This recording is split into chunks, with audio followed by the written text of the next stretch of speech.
The moon hung swollen above the red-tiled roofs of King's Landing, and Sansa Stark felt its pale glow spill across her chamber like milk pooling on dark stone.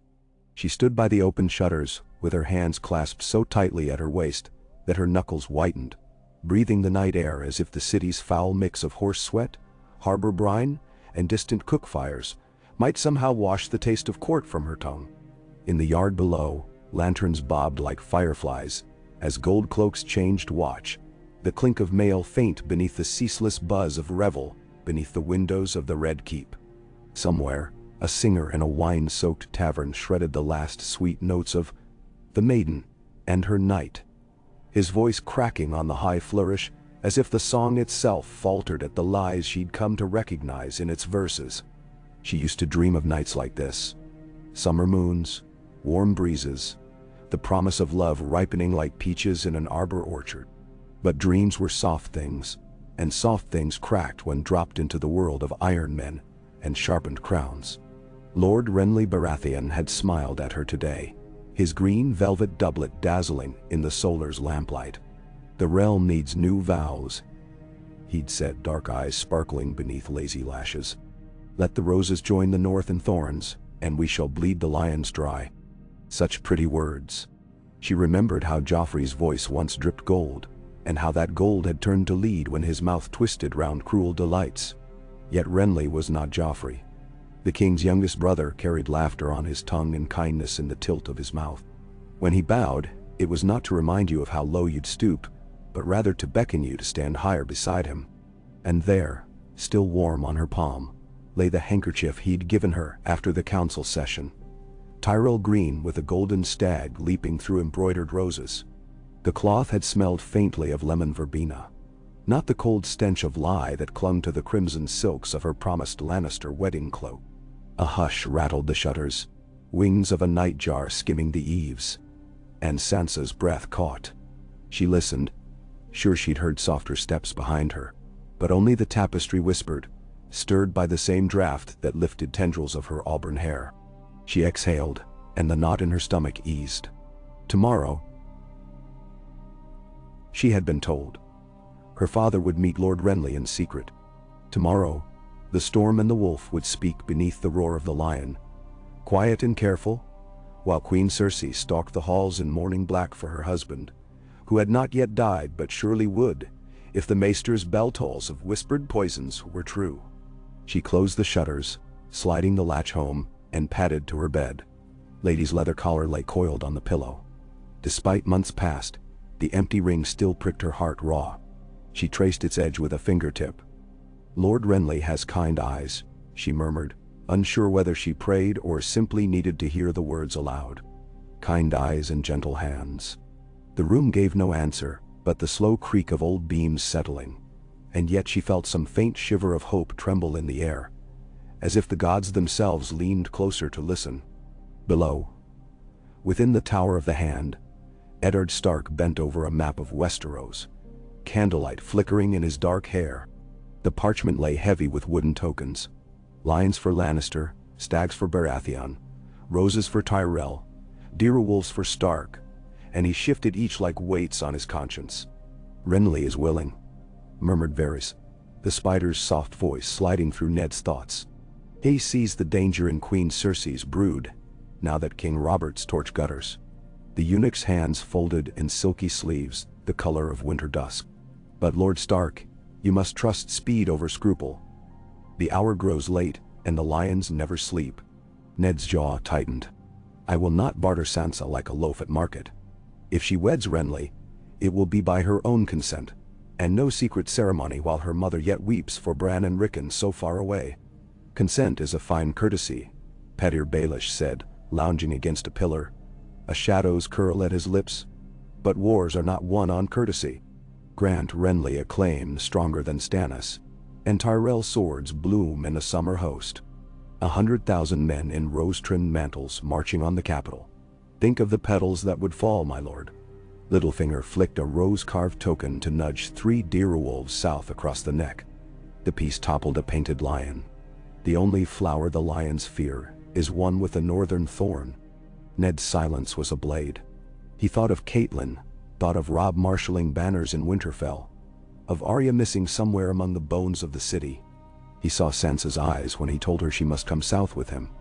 A shimmer of lake water trembled by wind, and heard her little gasps of delight when Queen Cersei spoke first of royal marriage. He had broken that delight with his warnings, but he had never taken her dreams from her. Dreams were a child's last armor in a world so fond of tearing flesh. Renly speaks of honor, Ned said at last. I will speak with him come dawn.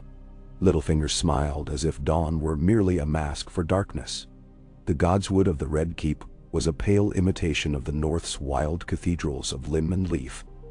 But Ned knelt beneath the heart tree nonetheless, cool moss cushioning his knees. He prayed in silence, but the rustle of lemon leaves overhead could not match the whisper of a weirwood's red mouth. His prayer was a father's plea. Let her find strength in this. Let the North remain unbroken. Let winter not fall on children. Footsteps crunched behind him, measured, firm.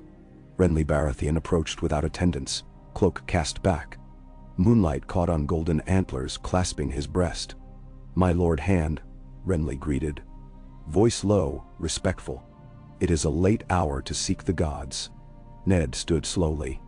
I find gods less prone to listening in crowded halls. Renly's smile was wry. And smaller men less prone to sense within them. He glanced skyward, where bats circled the black vault. Lord Stark, my brother's time content to the bottle ends soon. The queen moves her pieces quickly. If Joffrey keeps the throne, the realm bleeds. You know this. I know more blood spills when claim to the Iron Throne is contested. Ned folded his arms, but his tone softened. Yet I do not doubt your concern for the realm. I would rather break the wheel of lions encircling it. Renly let the tip of his boot trace a crease in the moss. Let a new queen stand beside me, one who tempers storm with frost. He raised his gaze. I ask for Sansa Stark's hand, Lord Eddard. The words were formal, yet beneath them, Ned heard another sound. The thunder of hooves across green hills, the clatter of gears turning in this young man's mind. Renly saw alliances as living things, vines twining trunks for strength. Ned hesitated. My daughter's hand is not mine to sell. I do not ask to buy her, Renly said. I ask to court her, to honor the wolf's grace and temper the storm's wrath. Together with the Tyrell's support, we could stand before the Iron Throne and offer peace to a realm weary of Lannister gold. Ned turned the words over. Peace. A thin hope, but hope nonetheless. And Sansa. Her dream of being queen would not rot at Joffrey's side. He remembered her humming songs about gallant lords in flowing cloaks of green and gold. Renly fit the part better than any prince he'd met. An alliance with the Tyrells, Ned said slowly, must be cemented. Renly inclined his head. Highgarden has no love for the Lannisters. Lord Mace will ride where the roses find sun. Bring him the promise of a Stark daughter sitting green on a southern throne, and see how bright those petals bloom. Ned drew a breath deep enough to taste Weirwood's absent sap. Don't. I will speak to Sansa, but know this.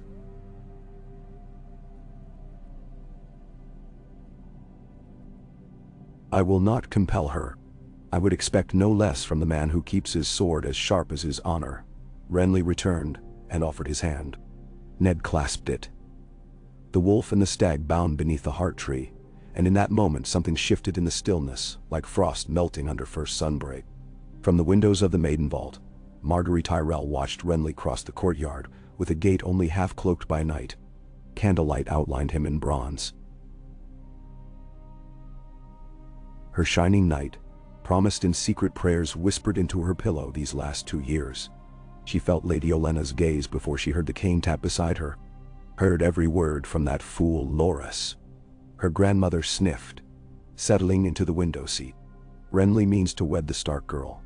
A dewy northern rose to waterstorm his ambition. Margaery folded her hands, careful not to clutch. And you, grandmother? May? I see a board resetting its pieces, the Queen of Thorns said. We do not sulk when knights change horses. We change the course of the joust. There can still be roses in the north. Her eyes glinted. And thorns beneath lion paws. Margaery had always considered herself a blossom at sunrise, unfolding toward any light that warmed her. She inhaled, tasting the scent of sea salt drifting through the window, and exhaled a petal-thin sigh. If Renly would not wear her garland, she would weave the next crown from Winterbloom, and let the realm decide which fragrance they preferred. Dawn broke over the city like blood orange spilling over steel. The raven atop the rookery spire called twice, and by noon the Hand's secret council convened. Renly sat opposite Ned, while Varys and Littlefinger lingered near shaded alcoves. "Lord Stark," Renly began, "I will depart for Storm's End within the fortnight. Bring Sansa beneath the banners of the Stormlands. Let the Lords of the Reach see her." He looked toward Varys. "And let the realm gossip of a union stronger than Lannister gold." The spider parted his lips. "Gossip is quicker than ravens, my lords. It can raise fear in a fortnight or crush it in a day." His benign smile glazed the words with honey.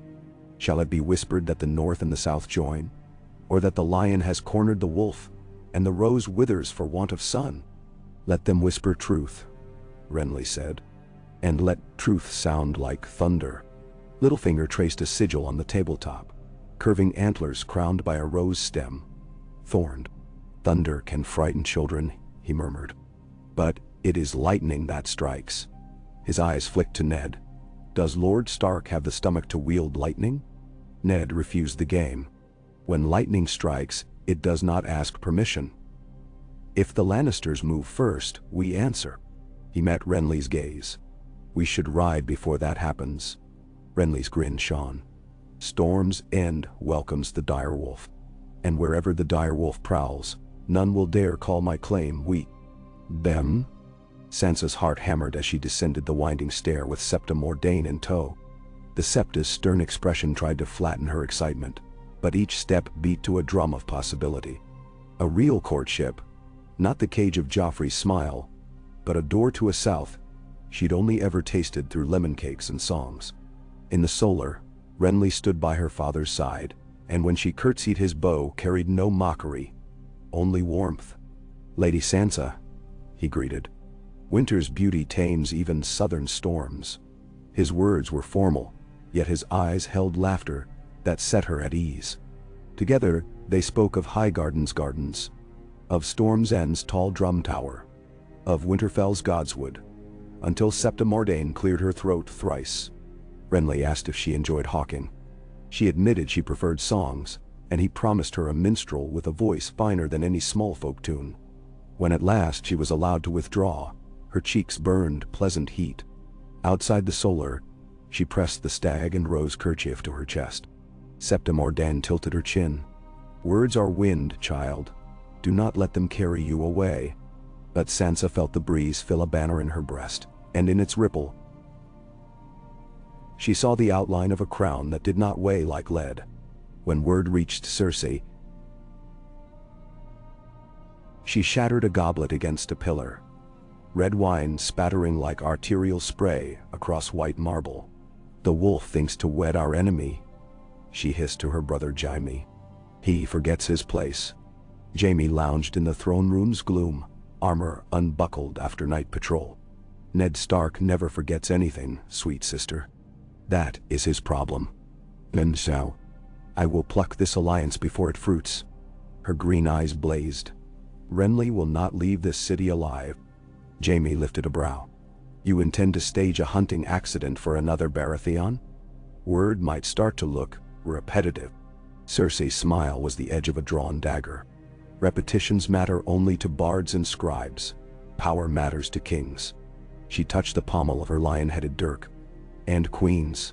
In the quiet hours before dawn, Ned Stark guided his household toward the river gate, wagons laden with essentials, retinues cloaked in gray. Arya, still missing, gnawed him raw, but if he stayed, none of them would see Winterfell again.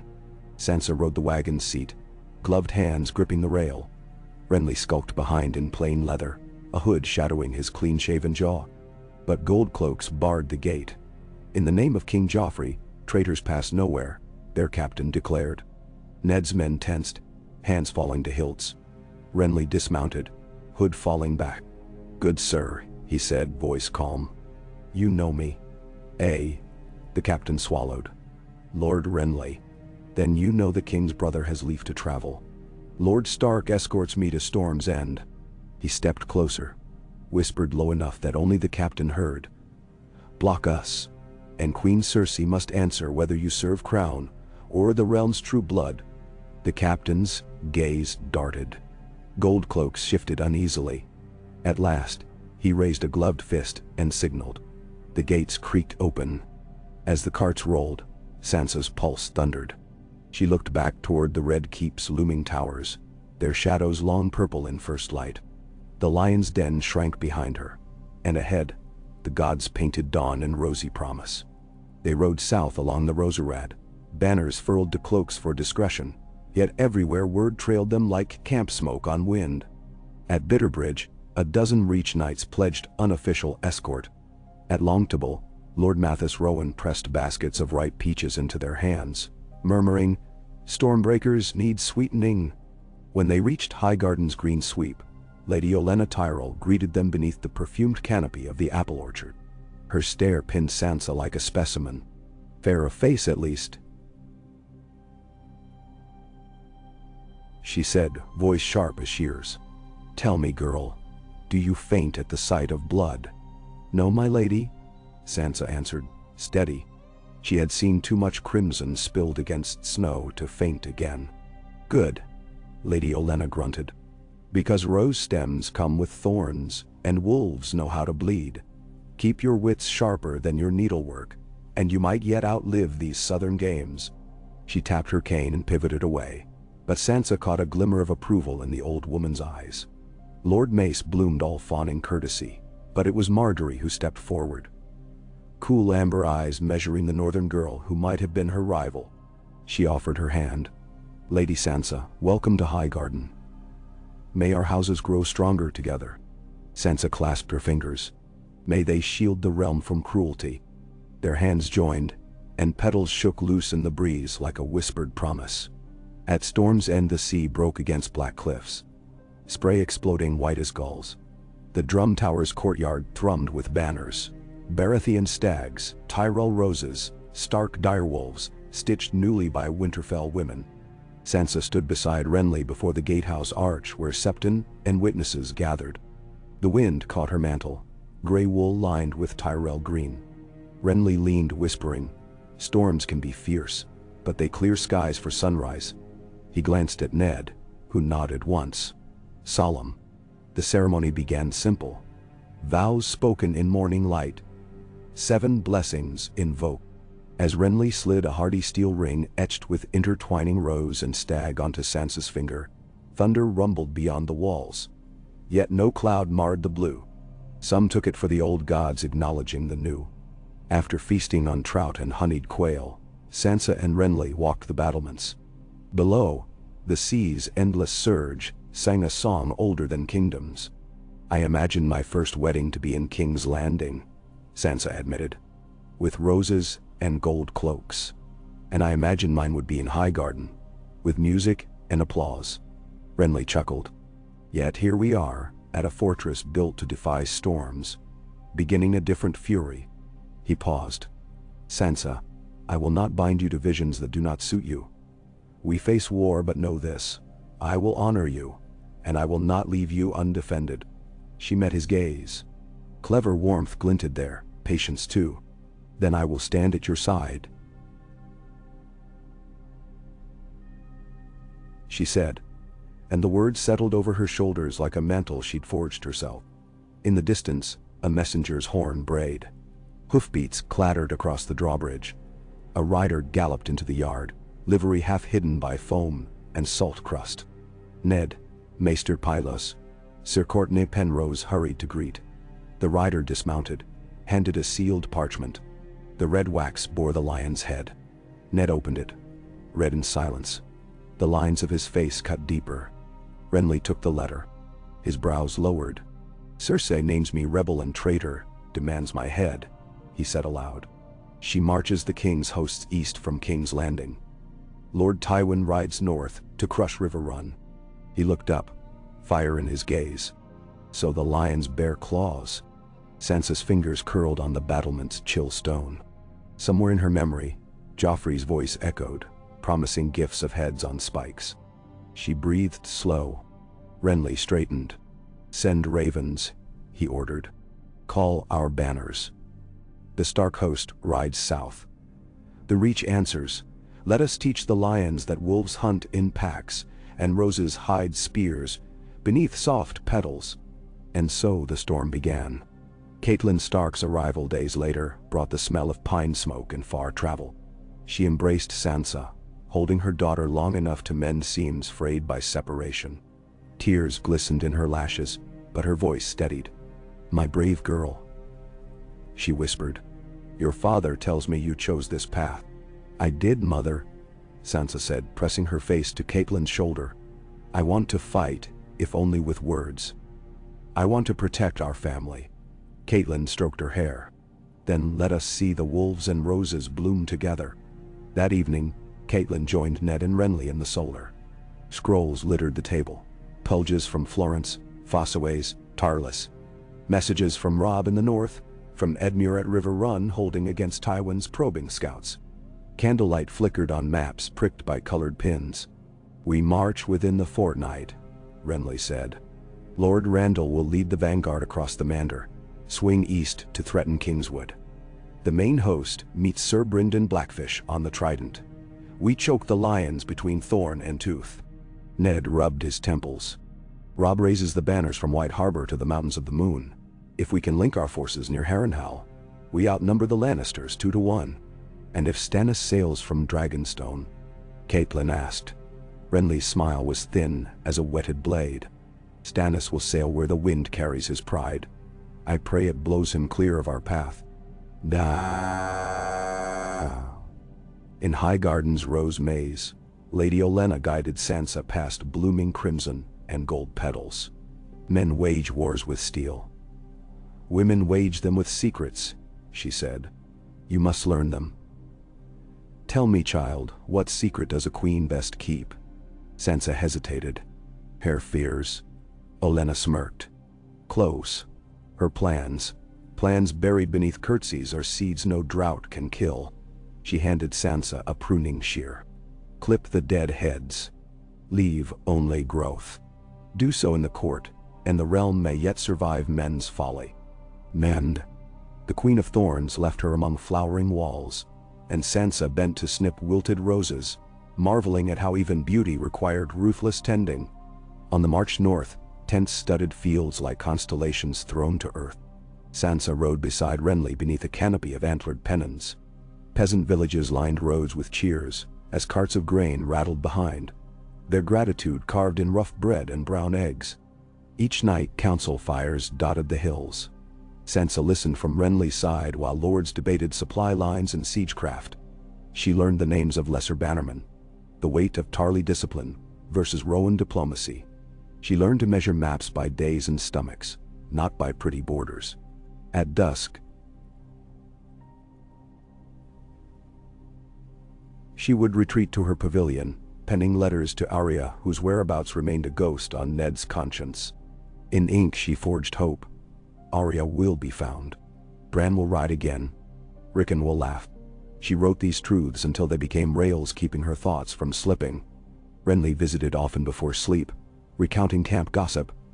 How Sir Garland unhorsed 3 knights in friendly tilt. How Sir Loras seethed at losing Storm's End's night-blooming primroses to a frost spiteful for midsummer. He never pressed for more than conversation, and his courtesy settled around her like a thick cloak against chill. One night, as candles guttered, he lingered longer. "You look tired," he said. "I was counting swords," she admitted. "I feared there might not be enough."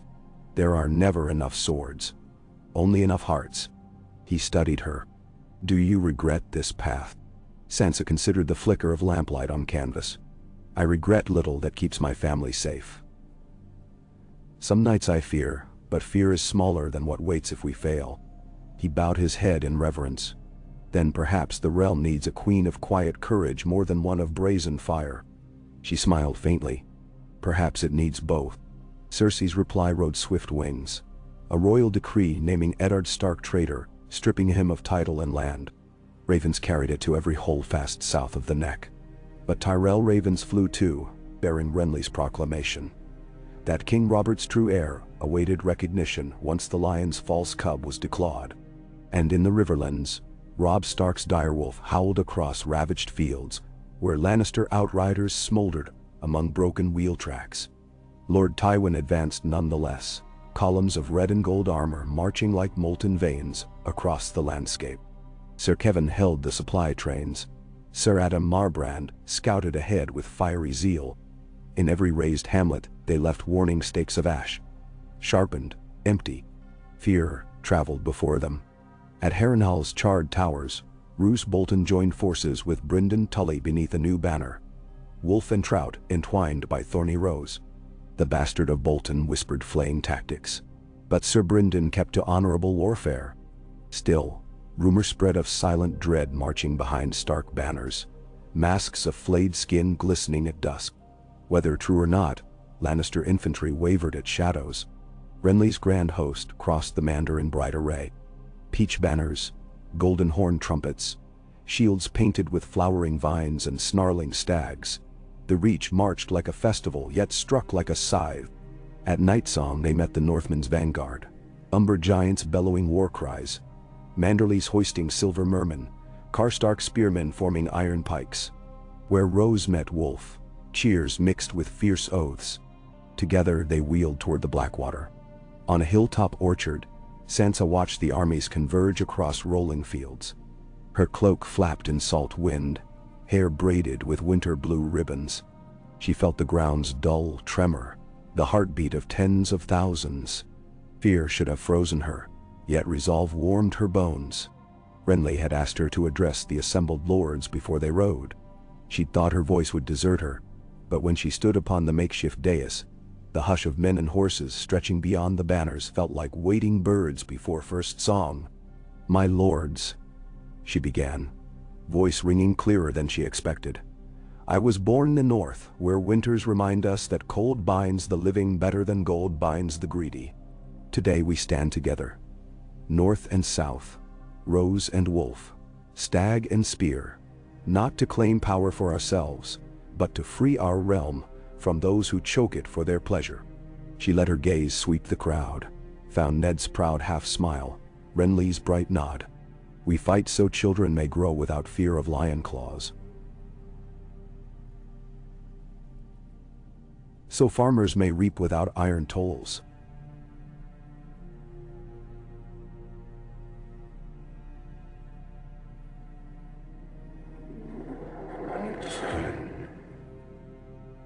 Remember that when steel meets shield. Remember the small folk who walk in your A roar answered, rattling shield to spear shaft, horn to trumpet. Sansa stepped back, knees trembling. But Renly caught her hand and pressed his lips to her knuckles, honoring her like any knight before his queen. When the armies moved, they moved as a river. Swift, wide, unstoppable. And Sansa Stark, once a frightened dove in a gilded cage, now soared above that river, carried by wings not her own but by thousands born of her choice. In King's Landing, the bells tolled for Lord Tyrell's betrayal. Cersei ordered the great septi doors barred, demanded Uncle Kevan ready wildfire along the Blackwater, and stripped gold cloaks from any officer who whispered Renly's name with hope. She stalked the corridors like a lioness roused, yet shadows clung. Varys vanished, Pycelle muttered of cramps and decrepitude, and whispers of Stannis' fleet rounding storms and stirred nightmares across her bedchamber walls. Joffrey howled for Ned Stark's head, but martial law choked his tantrums in fear. When he slapped a servant girl, Cersei struck him back, her eyes smokeless emerald. "Do you fancy ruling corpses?" She snapped, because corpses heed no whips. He paled, lips quivering. "I am the king." She smoothed his golden hair. "Then show your claws only when they cut. Privately." She penned letters to Pike, promising Balon Greyjoy a crown of salt should he raid Stark coasts. She dispatched Qyburn to the dungeons to refine poisons old as Valyria. She slept little, dreamt of wolves at the gate. Stannis Baratheon's sails, crowned with fiery hearts, indeed glimmered off Cape Wrath. But the fleet found Storm's End empty of his younger brother. Scouts reported Renly riding north with half the south behind him. Stannis grimaced, as if chewing Sauron. "Robert's shadow follows that boy," he told Sir Davos Seaworth. "Yet shadows stretch long at dusk. We sail to Dragonstone, gather strength. When sun sets on the Lion and the Rose, only the true king will remain." But fate cares little for titles. A violent gale tore 3 galleys from their line. Corsairs out of Myr set upon the stragglers. By the time Stannis anchored at Dragonstone, weeks had slipped, and the realm's tide turned elsewise. On the fields of Duskendale, Wulfro's forces clashed with Lannister vanguard in first full battle. Sansa remained in a fortified camp behind the front, yet the thunder echoed through her chest. She read reports. Sir Garland unhorsed Sir Adam. Greatjon Umber broke the Crakehall flank. Tyrell archers loosed storms of barbed petals. Losses came too. Lord Hornwood fell to crossbow quarrel. Sir Rendell drowned in a creek muddied by blood and trampled rye. War's ledger wrote in red, balanced in tears. That night Renly returned, armor dented, cheeks streaked by soot. He found Sansa at the healer's pavilion, tending Snow, a northern boy struck by arrow. "We held," Renly said, voice hoarse. Tywin retreats toward Harrenhal. Sansa pressed a cloth against the boy's wound until his breathing eased. Only then did she allow her hands to shake. Renly cupped her wrists. "Your courage girds mine," he whispered. She leaned her brow against his breastplate. The steel warmed where his heart pounded. For a moment, war vanished, and only that heartbeat filled the world. The campaign continued like dice clattering across a board. At the Crossroads Inn, Northmen captured Sir Jaime himself, caught in rash skirmish against Robb's outriders. The Kingslayer's capture crippled Cersei's leverage. A raven bearing Ned Stark's handwriting offered exchange. Sansa's sister Arya, found at last by Yoren of the Night's Watch, rode with the North host, safe. In turn, Cersei must withdraw her crown's claim to Ned's kingship treason. Cersei's reply burned holes in the parchment, but the deal struck fear into her lords. Without Jaime, the Lion's growl faltered. At Seaguard, Balon Greyjoy's longships raided the coast, but a Tyrell fleet under Paxter Redwine cut them off near Fair Isle, scattering Ironborn raiders. Thus the sea remained closed to Lannister escape. Autumn leaves browned the Roserad when Renly's host encircled Harrenhal. Tywin's banners fluttered crimson atop melted towers, yet supplies dwindled. Ned Stark ordered Siega engines constructed. Robb arrived with Riverlords, Direwolf on his helm, Arya riding at his side like a shadow reborn. Father and daughters embraced among smoky tents. Reunion forged in iron flames. Inside Harrenhal, Tywin consulted with Kevan. "We sue for terms?" Kevan ventured. Tywin's glare could have scorched stone. A lion does not bargain with wolves. Yet he knew the game lost. Whispers told of Stannis looming south again. Of Lord Royce marching from the Vale pledged to Stark. Of Dorne staying neutral, but sharpening spears. The realm's balance tipped. One dawn the lions attempted breakout along the God's Eyes shore. They met a wall of upriver barges lashed into floating barricades, archers hidden beneath canvas blinds. The Lannister vanguard drowned beneath flaming pitch. Tywin escaped with handful guards, but his army shattered. Sansa watched siege fires from a ridge. When the gold banners fell, she closed her eyes and breathed sea salt air as if it were snow. Behind her, Olenna Tyrell tapped her cane. "Well, child," she said, "you pruned.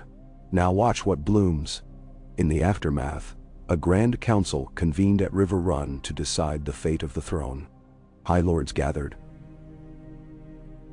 Hosters and horns, Tarleys and Tullys, Greyjoy envoys under peace flag, even Prince Doran's envoy with copperplate demands. They met in the painted hall where the Trident's rivers flowed on mural walls. At the dais stood Ned Stark, crownless, his voice clear. "The Seven Kingdoms stand weary. Let us not carve them thinner." Arguments roared. Some called Renly king. Some Robb. Some spoke for Stannis by law. Yet clamor softened when Sansa, now Lady Baratheon of Storm's End, stepped forward. She spoke of lenience, of rebuilding holdfasts, of hunger already stalking small folk as autumn frost bit fields. A king or queen must be gardener to the realm, she said, not reaper. Her words bent the quarrel like reeds before a steady river wind. In the courtyard later, Ned approached her. You remind me of your mother when she spoke winter peace to bannermen, he said. I am proud. Sansa looked over the ramparts where carpenters built new granaries. I used to dream of songs, she told him. Now I dream of budgets. They shared a smile. Renly's election came days later. A wearied consensus forged of Tyrell gold, Stark iron, and river sympathy. He accepted under condition that Eddard Stark remain hand, and that a council of regents draft charters binding crown revenues to reconstruction. Sansa, as queen consort, oversaw provisions to widows and orphans from both sides. Margaery Tyrell, appointed mistress of whispers, found purpose gathering secrets for peace rather than war. Olenna smirked. Thorns can trim hedges as well as draw blood. On the first snow of winter's edge, the royal procession entered King's Landing through shattered gatehouses. Small folk lined streets, eyes guarded yet hopeful.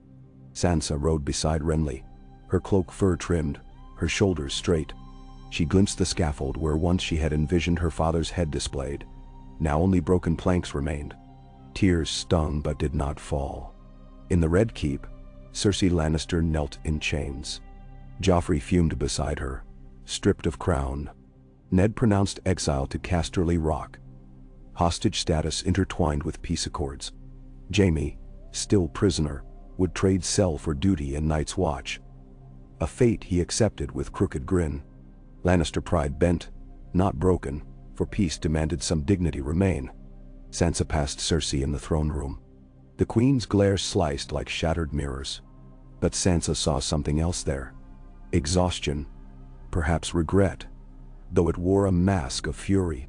She inclined her head a fraction, acknowledging pain without yielding to it. Sometimes mercy was the sharper blade. That night, as torch-soft shadows draped the gardens, Renly found Sansa among lemon trees. The air smelled of blossom and sea. He offered a goblet of arbor gold. She took it, the wine cool on her tongue. We have a throne, Renly said. Yet the true work begins. I know, Sansa replied, gaze steady on the dark horizon. But we do not build alone. He set the goblet aside, took her hands. I am grateful to the gods for bringing you into that court, into my sight. I may wear the crown, but you? Sansa, you hold the compass. She flushed, the warmth of words settling like hearthfire. Then steer true, my king, and I shall chart the stars. Their lips met, gentle yet certain, forged by storm and winter, by rose and wolf. Overhead, the night sky shimmered with unfamiliar constellations, patterns unseen until two kingdoms dared bind claws and petals together. And somewhere in the hush between breakers, the realm inhaled, the long breath before dawn. The snows would come, and with them other wars, wildlings, whispers of dragons across the sea.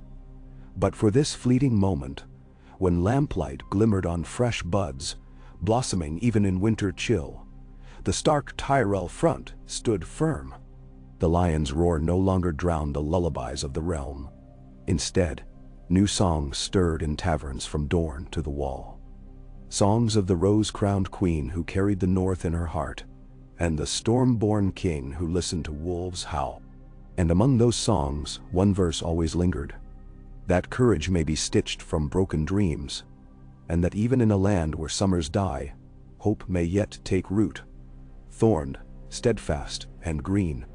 Oh, the snows that faintly dusted the city ramparts in those first weeks of Renly Baratheon's reign seemed at first an oddity. Flecks of white swirling on salt-damp winds, melting before they ever touched the stone. But each morning the flakes returned, lingering longer on the gilded gargoyles above the river gate, staying intact until the rising sun turned them to rivulets that raced down crimson-streaked walls. Maester Gorman, recalled from Old Town to serve the new king, insisted the wintry omen was merely a cold breath blown off the narrow sea. Yet when ravens from Queen's Crown, the Gift, and even White Harbor reported early frosts, blackening cabbages still half-grown, Ned Stark needed no steely chains to know what neared. Winter was coming fast, and with it came all the old hungers. Sansa felt that chill every dawn as she paced the tower of the Red Keep that once housed her nightmares. Now it held a queen's solar warmed by braziers, its window glass thick as a knight's shield, yet she still shivered when she traced fingertips across the mullioned panes. Below her, the black water glittered slate under low clouds, fairies crawling across its surface like dull insects. 2 months, only 2, since the banners of Wolf and Rose had entered the city, yet already the realm felt changed beyond counting. The small council chambers echoed those changes daily. Sansa sat beside her husband beneath a frieze of stags and direwolves newly carved by Dornish masons, listening while Lord Mace Tyrell read tallies of grain stores shipped from the Reach. Edmure Tully recounted the repair of ruined river crossings. Sir Davos Seaworth, now master of ships by Ned Stark's urging, outlined how red wines and Valyrians would patrol the Straits of Tarth to keep Braavosi sell sails from raiding the coasts. Somewhere among those thick sheaves of parchment lay human stories. Children eating their first full meal in weeks. Small folk merchants daring to reopen shuttered doors, but numbers stripped them to cold ink. Sansa tried to picture each figure as a face, each mark upon the vellum as a laugh returned or a sob stifled. Renly's eyes often found hers during those sessions. A silent question. Are we doing enough? Are we moving too quickly? Too slow? She would answer with the faintest dip of her chin, and he would turn back to the council, confidence renewed. In those moments she felt less a girl who had once dreamt of silken sleeves and courtly love, and more a tempering weight upon a restless tide. Yet tides seldom rest for long. Rumor of dragons reached the court in the dead of night, borne upon a ragged Corthese galley that limped into the harbor with torn sails and a crew half-mad from thirst. Lord Varys returned to his post at Sansa's quiet insistence because peace, she argued, required every ear it could claim, arrived at their bedchamber door with news before the perfume of star candle had even faded from the room. Khalasar, the size of a small kingdom, the spider whispered, eyes gleaming beneath candle glow, crosses the wastes of Lazar behind a girl some call Stormborn. 3 young dragons wheel above her tents by dusk, roost upon her pavilion poles. Merchants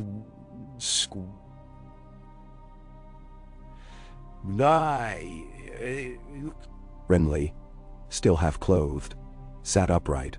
Merchants swear every sky trembles when coin might follow, Lord Varys. And yet some oaths cut deeper than gold, your grace. Fear, for instance. Varys spread pale hands. The free cities prepare already. Pentos closes its harbor to Dothraki. Volantis counts its fleets. Sansa wrapped a cloak about her shoulders and crossed to the hearth. Flames licked the log, flaring orange against her profile. Dragons have not flown Westerosi skies in more than a century, she said. The words felt unreal, as though she spoke of children's tales. But the realm still remembers their shadow. Renly's brow furrowed. If this Stormborn girl brings them across the narrow sea, the North and the Reach together will be hard-pressed to answer fire with steel. All our new alliances could burn before the mortar dries. Ned Stark was summoned. Littlefinger slithered in behind him, claiming accounts of spice prices in lists that foretold war. Within an hour, torches blazed in every corridor as the king's small council clustered round an unrolled map. The painted table at Dragonstone, still in Stannis' possession, might have showed the narrow sea in better scale. But here the distances looked deceptively short. From Pentos to Duskendale, 2 handspans, the width of a gull's wings. Dragons would cross that in hours.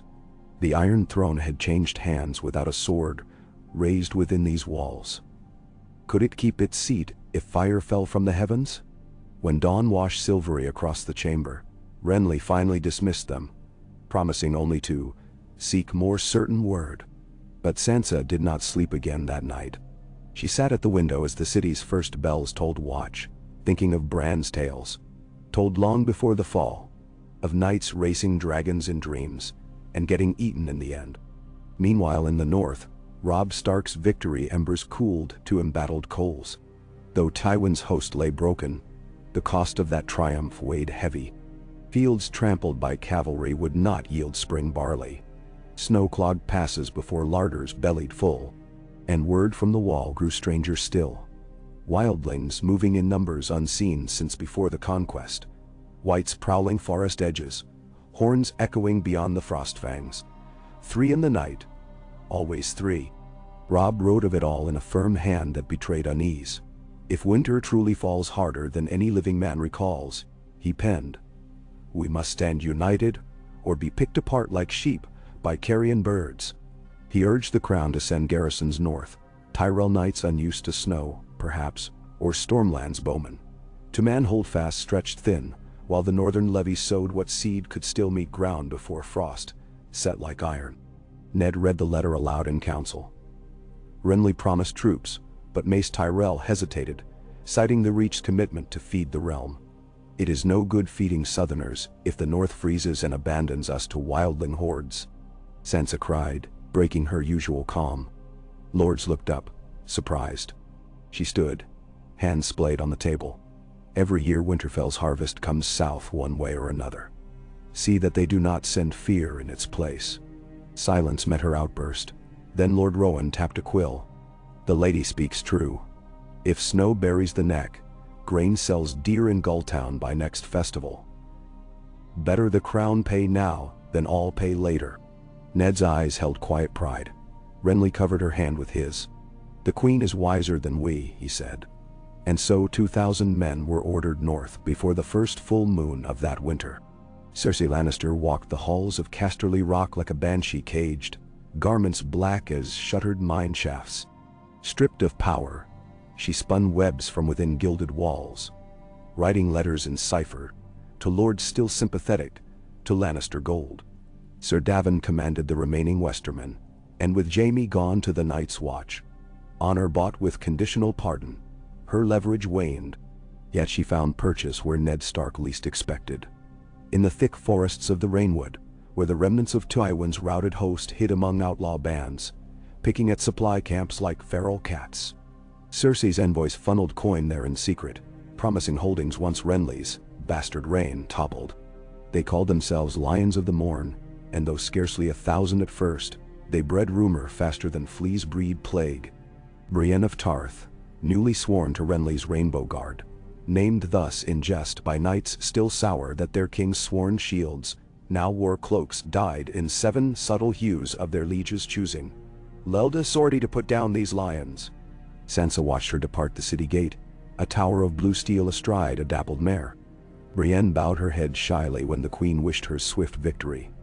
The cloak of seafoam green Renly had given her billowed like a storm-rack banner. It was Brienne who returned weeks later with a prisoner in tow.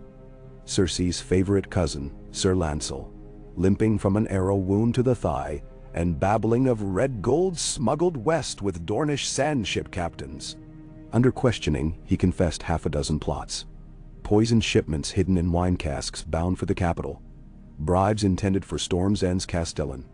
Even whispers of assassination attempts on Tyrell cousins. None had yet borne fruit, but each gripped the court like a vice. Renly refused to spill Lancel's blood. Enough kin already rots the ground, he said. But he paraded the confession across market squares, reading each charge aloud himself, while small folk pelted the accused with winter-soft apples and the odd hard-thrown chamber pot. Sansa stood at his side as the parchment unfurled between them. She felt the crowd see her, truly see her, for what she had become. No longer the trembling hostage to a spoiled boy-king, but a queen in her own right, exposing vipers to the light. A shivering thrill ran through her bones when a washerwoman shouted, "Long live the Wolf Queen!" and the cry rippled outward, taken up by beggars and smiths alike. Even Renly glanced, amused. That night, he cupped her face and kissed her without questions. In the hush afterward, as snow pressed silent against the shutters, he murmured, "How strange that love can bloom in the very chambers we once feared." She thought of the small council's endless parchments, the quills scratching like mice. She thought of Arya, now sparring each dawn with Brienne in the yard. She thought of Bran's letters describing strange dreams of ravens three-eyed and roots deep as mountains. Then she thought of the dragons far across the sea, beating wings that might one day blot out dawn. Love must bloom even here, she whispered. Or winter winds. Winter did not wait at the gate. By the turn of the year, snow lay in drifts taller than a man in the streets of White Harbor. Grain trains from the south slowed to a crawl, taking twice the wagons to move half the weight. In King's Landing, bread riots broke the peace north of Flea Bottom when sea stock spoiled in the hold of a leaking Myrish cog. Sansa ordered the city granaries open 3 days early, furious when gold cloaks hesitated.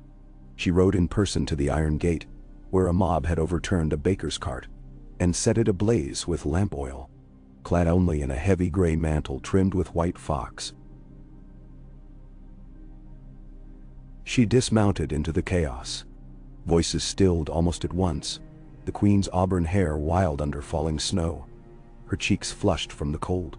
These loaves were meant for children, she called, lifting a scorched round bread from the gutter. Who would see babes starve to taste ash themselves? She tossed the ruined loaf into the flames. It sizzled, smoke curling round her like incense. Go to the granaries at Cobbler's Square. Each family may claim enough for 3 days. After, come again.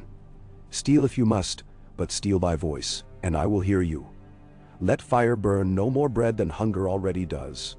The crowd parted, some falling to knees. Later, Renly scolded her recklessness, but his tone carried more awe than anger. Varys whispered that half the city now spoke of the Wolf-Rose Queen whose courage outshone her crown. Beyond the capital, couriers told of darker things. Wildlings poured through abandoned Night's watchtowers, chanting of white shadows and dead men's eyes. Cotter Pike at Eastwatch begged for ships to ferry refugees south. Bowen Marsh at Castle Black pleaded for wagons of pitch and dragonglass rumored in old lordly vaults. Littlefinger scoffed. Dragonglass buys no oats. But Ned overrode him, dispatching Sir Garland with 2 galleys and 500 spears. Dragonglass knives, Ned said, had saved the realms of men once, in tales as old as the first long night. Better legends than corpses. Sansa found herself at her father's elbow as he detailed the inventory of Winterfell's crypts, obsidian arrowheads sealed in vaults beneath the first keep, left by Brandon the Builder himself. They may be dust, he admitted, but dust can still cut flesh if the wind drives it. She wondered if dragons could melt that glass, or if fire burned too hot for such brittle stone. She wrote letters. So many letters that her wrist cramped. One to Lady Lyanna Mormont of Bear Island, pledging timber and furs in exchange for ferrying orphans to safety. One to Sir Doran Martell, reminding him of the prince he'd once fostered in Storm's End halls, and hinting that dragonfire might scorch Sunspear too, should it ever cross the sea. She closed each missive with the same valediction. May the winter find you prepared. Across the narrow sea, Daenerys Stormborn marched on Qohor. The brazen beasts fled before her dragons, their polished gorgets melting like wax beneath black-scaled talons. Tyroshi and Lysan convoys poured coin at her feet, begging passage for their wares. When her horse lords rode braids swaying, even the Qohoric smiths, once famed for reforging Valyrian steel, knelt and begged lessons in dragonfire forging. Mercenary captains wrote home that her eyes gleamed like amethysts, that she bled no shadow in sunlight, that she rode bare-backed beneath wings the size of galleys. Renly's spymaster brought these tales in bundles. The small council argued strategy until dawn's light again. Stannis Baratheon, still master of Dragonstone but wary now of his brother's popularity, dispatched a raven pledging ships and swords if the crown would name him protector of the narrow sea. Renly snorted. He would guard the sea so long as it lies between us, he muttered. Still, a pact formed. Stannis might command the fleet should he swear fealty and accept the faith's absolution for his previous claim. The raven he returned carried few words. Stannis seldom wasted ink, but his seal bore the flaming heart of Arlalor cracked down the middle. A curious omen. By midwinter, Wolfswood elk herds wandered as far south as the Neck, driven by cold that froze streams solid as iron bars. Sansa visited each field hospital within a day's ride, easing fear with gentler words, and sometimes, by taking needle and thread herself to cracked hides and chilblained feet. One evening, she found Arya there, hair sweaty from training, quietly instructing a baker's boy to pack snow around a sprained ankle before binding. Arya's eyes met hers, feral pride relaxing into shared understanding. Both had found their own swords, one of steel, one of voice. Sansa squeezed her sister's hand. Arya squeezed back, then slipped away before sentiment grew heavy. It was in those bleak days that the first ravens fell dead upon the ramparts of the Red Keep. Eyes rimed with frost, though they had flown from the south. Maester Gorman cracked one open and found the liver black as pitch. "No disease, I know," he murmured. It was Varys who later admitted he had seen such signs in Volantis once, when a red priest walked the docks pronouncing the night long and full of terrors. With the birds came nightmares. Fisherfolk awoke screaming of ice devils splitting hulls in midnight gales. A sellsword leapt from the white sword tower babbling of blue eyes glittering in the dark. Yet the dragons remained distant and hunger nearer. Sansa convened a gathering of septas and silent sisters, commanding them to teach city mothers new ways to stretch barley and dried peas. She visited the dragon pit ruins, a crumbled scar on Rhaenys Hill, and ordered stones cleared for planting mushrooms in the warm earth beneath. In the mouths of dragons, she told the conspiratorially grinning street urchins enlisted to haul rubble. Well, grow food, not fire. Renly watched from the rampart, cloak whipping around his boots. "If I fall," he said quietly to Ned, "she will rule without me, and better." Ned did not disagree. Spring should have come, but did not. Instead, a sullen gray twilight lingered over the realm, dawn and dusk blurring into a single long hour of indeterminate cold. It was then that Stannis sailed upriver, his battered fleet mooring beneath the circlet of broken towers that once formed Blackwater Rush's chain boom. Sails furled sluggishly, and torches threw ghostlight across decks crusted with salt. Sansa and Renly stood upon the quay to meet him. Stannis descended ramp, jaw clenched. Cloak of plain brown wool, no sigil. But behind him strode a woman in red silk that clung as though woven of flame. Her hair curled black as coal, and her eyes, Sansa felt them before she saw them, glittered with an inner fire. "Call me only a guide," the woman said when introduced. "Flame shows all roads in time." She named herself Melisandre Vashai. Varys paled. Even Littlefinger muffled his smile. Stannis spoke little, only that the night grew dark and that his ships were at Renly's service, if Renly's priests would bless their sails with the Seven's grace. Renly agreed, but that night he dreamt of shadows tall as castles striding across the sea, dragons screaming as something colder than ice bit their throats. Sansa soothed his brow, humming a northern lullaby. She did not speak her own dreams, of wings eclipsing stars, of a wolf made of ash stalking through snowfields stained red. On the day word reached them that White Harbor's harbor had frozen entirely solid, galleys trapped like flies in amber. Renly called council in the great hall. Fires roared in every hearth, but breath still ghosted in the air. He stood before the Iron Throne, gauntlets off, crown gleaming dull in torchlight. Lords gathered in furs, Tyrell ladies wrapped hands in foxskin. "We have held peace by sword and by seed," Renly began, voice carrying. "But a greater war rides upon winter's wind. Dragons approach from the east. Whites rise in the north. Hunger gnaws at all in between. Alone each kingdom will fail. United, we may yet forge a spring beyond the storm." He looked to his queen. "Sansa of House Stark, you have walked both snows and courts, and your counsel has borne us this far. Will you stand with me now and speak?" Sansa stepped forward, the hush deep enough to hear flames crack. Her mantle slewed back, and the direwolf brooch Ned had given her, silver chased with jet, flashed. "Lords of Westeros," she said, "your banners flap in cold winds. Hear a wolf's wisdom. Winter does not care for crowns. It cares only for warmth, for beating hearts it may still. If we deny warmth to each other, the night will take us one by one. But if we share hearth and harvest, winter passes." She swept her gaze across them. "I ask not for fealty to a throne or a name, but to life itself. Help those who hunger today, and they will guard you tomorrow when fire falls and dead men rise." No murmur came. Instead, one by one, lords bent knees, not to throne but to hope. Even dour Lord Tarley pressed fist to breast, muttering of 7 blessed prudence. In that unity, Ned Stark saw the promise his brother Brandon had once chased with sword unsheathed, but never caught. A realm not of conquest but of consent. They called it the Pact of Winter Roses. Wolves, roses, stags, trouts, mermen, krakens, sun spears, and even the kraken of Pike, at least by proxy, each sigil etched into a granite pillar raised in the god's eyes, frozen shallows. Molten iron poured into the carved lines, so they gleamed black against gray. Sansa watched that forging from a longboat, Arya at her side, the 2 sisters wrapped beneath a single bearskin. Smoke rose to a pearl-white sky. The pillar would stand, the smith swore, long after the lake thawed, long after men forgot who first set hammer to anvil. That night, as campfires popped along the shore, Sansa walked beyond the glow. Stars spiderwebbed the sky, cold and sharp.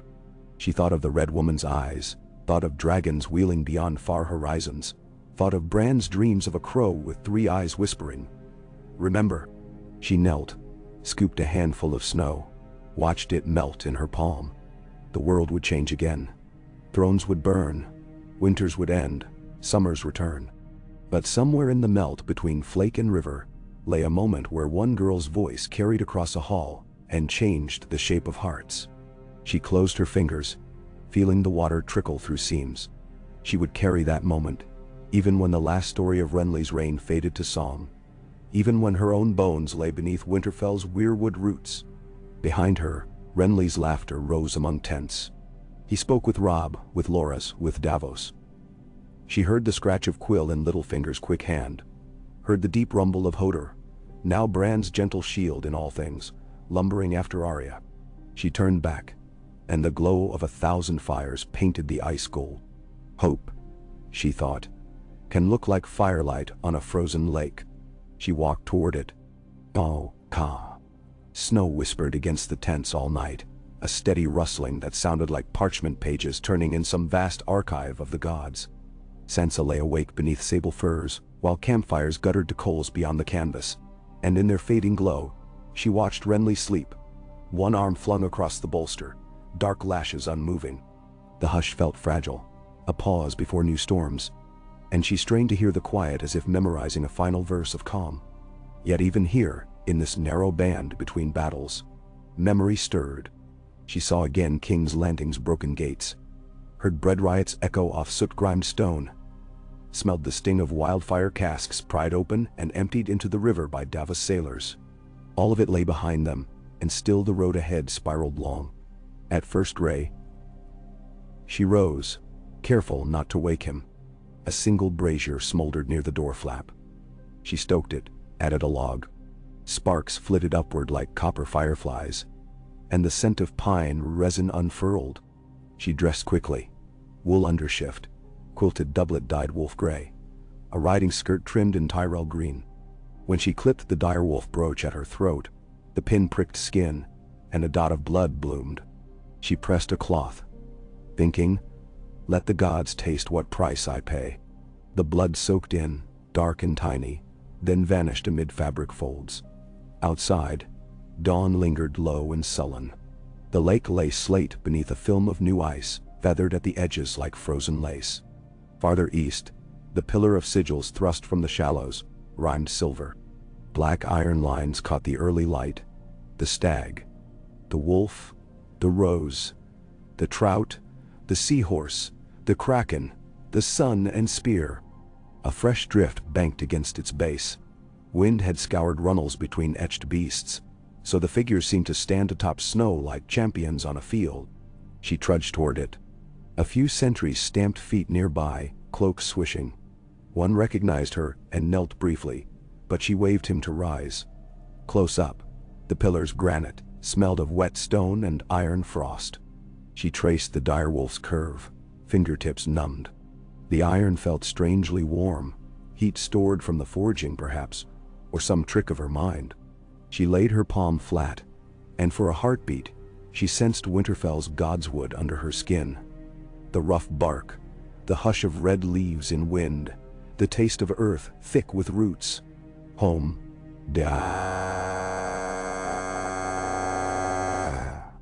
She pressed harder, eyes stinging, then pulled back before tears could freeze on lashes. Footsteps crunched. Ned approached, fur-lined cloak swirling. "You rise early, my lady." She smiled thinly. "I have not slept soundly since White Harbor froze." She glanced at the pillar. "Do you think it'll hold?" "Stone does," he answered. "Men, that is rougher." He exhaled, mist pluming. "Robb sends word. His outriders sighted shapes in snow south of the last river. Too tall for elk, too many for shadow." She knew what he feared to name. White Walkers. He inclined his head, gray brows knitted. "Or wildling tails grown large, but I believe my son's eyes." He touched the pillar too, knuckles raw with cold. "We left Winterfell to keep our children safe. Strange that safety leads us further from hearthstones each season." Sansa folded arms. "Perhaps hearth follows duty." Ned studied her, lines deepening around his mouth. "You speak like a ruler born, not merely wed." She flushed. "I only speak what must be said. And there lies the burden." He straightened, surveying camp rows, banners limp in morning hush. "Today we march west toward Hayford. Grain stores there remain unspoiled. From Hayford to Maidenpool, then sail to White Harbor if ice breaks. If not..." He left the rest unsaid. Starving northern villages, refugees choking roads, wolves both real and human prowling emptied steadings. "Tell the Queen's clerks to ready ledgers. And send riders for Arya. She trains beyond the ridge." "I will," Sansa said. Ned touched her arm. An old habit, gentle and brief, then strode away, cloak snapping. She stayed a moment longer. In that silence, a faint crack sounded. Ice splitting across the lake. A long, low groan rolled underfoot, and spiderweb fissures bloomed outward from the pillar's base. She took a step back, heart lurching. But the ice held. Only a warning, she thought. Even stone can fracture if winter presses too hard. Riders galloped by noon. Banners now unfurled to show intent. Direwolf quartered with roes, stag quartered with trout. The road wound through pine cloisters heavy with hoarfrost. Snowflakes drifted, not fierce but constant. A veil that softened the clangor of hooves and harness. Sansa rode near the vanguard. Ned, Robb, Renly, and Sir Garland traded counsel in low voices. Behind, a column of carts creaked beneath bundled roots. Smoked sausage, sacks of oats purchased from Crownland's hamlets, spared the last raid. Every few miles, a villager or two would trudge to the roadside, faces gaunt, to watch them pass. Some bowed. Others only stared, hollow-eyed. Sansa's throat tightened each time. She ordered small casks of salt pork left at crossroads, flasks of honeyed wine for the feebler. Littlefinger complained of costs, until Ned silenced him with a stare. At camp that night, Renly called commanders to his pavilion. Canvas dyed a deep night blue, its roof painted with tiny constellations. A brazier blazed near the entrance. Inside, the table spread with new charts. White Harbor's frozen mouth, Eastwatch's distress, the lines of Stannis' fleet anchored at Maidenpool awaiting orders. Stannis demands we send Melisandre north.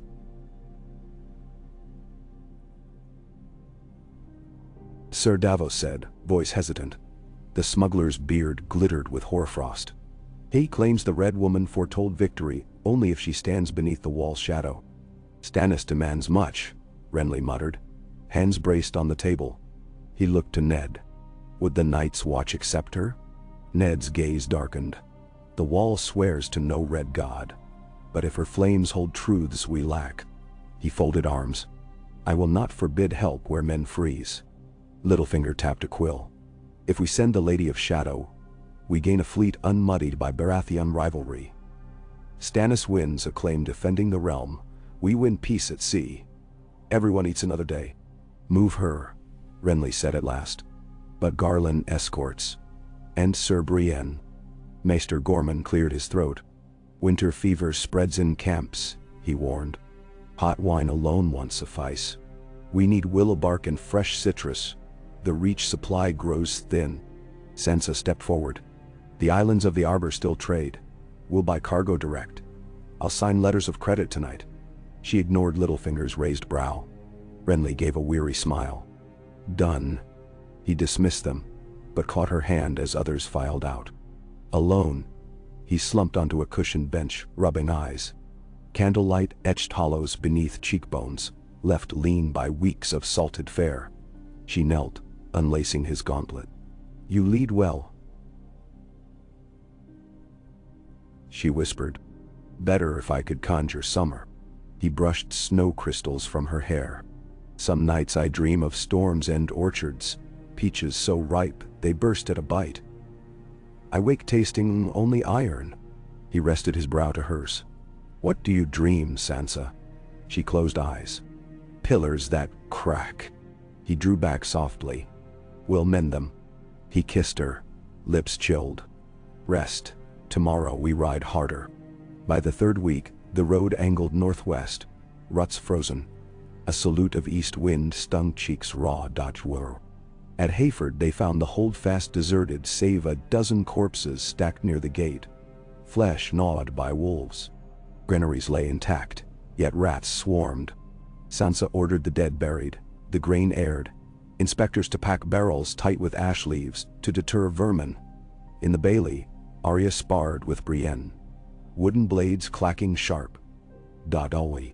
Small folk peered from shutters, murmuring at the sight of Queensguard cloaks now hued in rainbow ranks. They whispered of Nymeria, the direwolf grown near mythic, trotting beside Arya, yellow eyes like chips of dusk. When wagons rolled again, they carried children too. 5 from Hayford whose parents lay in that corpse stack. Sansa rode with them part of each day, telling stories of old northern heroes, of Simeon Stareyes and Snowbear, of clever Nyra of the drowned forest who stole back spring from the long night. The littlest girl, Maris, clutched Sansa's glove and refused to release until sleep took her.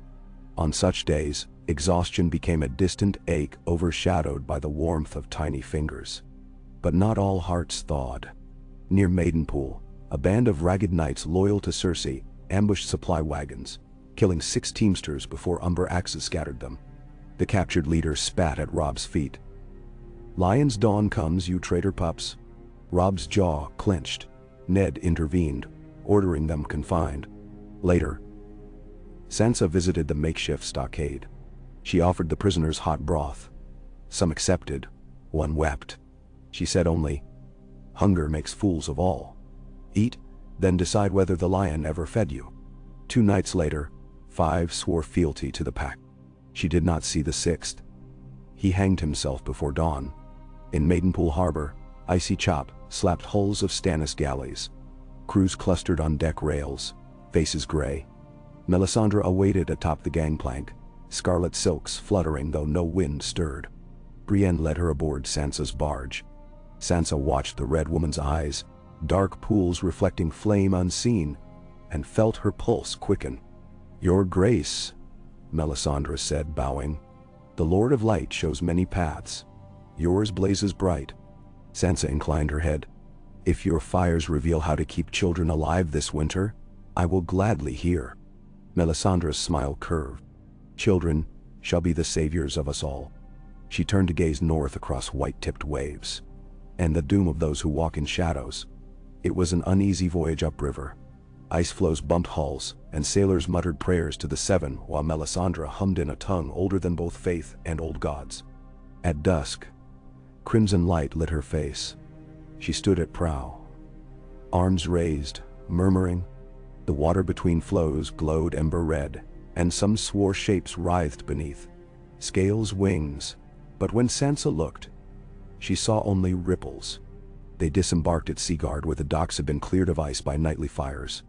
Lord Jason Mallister greeted them, thin-cheeked, praising the pack yet warning of ironborn raids skittering along the coast like spiders. Sansa left him crossbowmen and 3 barrels of Mirish naphtha. Don't light their sails, she advised. Night has no fear of flame. Melisandre joined Garland and Brienne northward. Stannis' ships raised anchor with dawn, sliding toward the Bight to deliver supplies to Eastwatch. Their wakes left dark streaks across dirty snowmelt, like fingers gouging slush.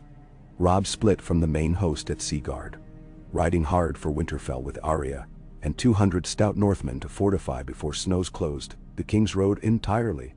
Sansa hugged him fierce, whispering for him to hug Bran, to kiss little Rickon.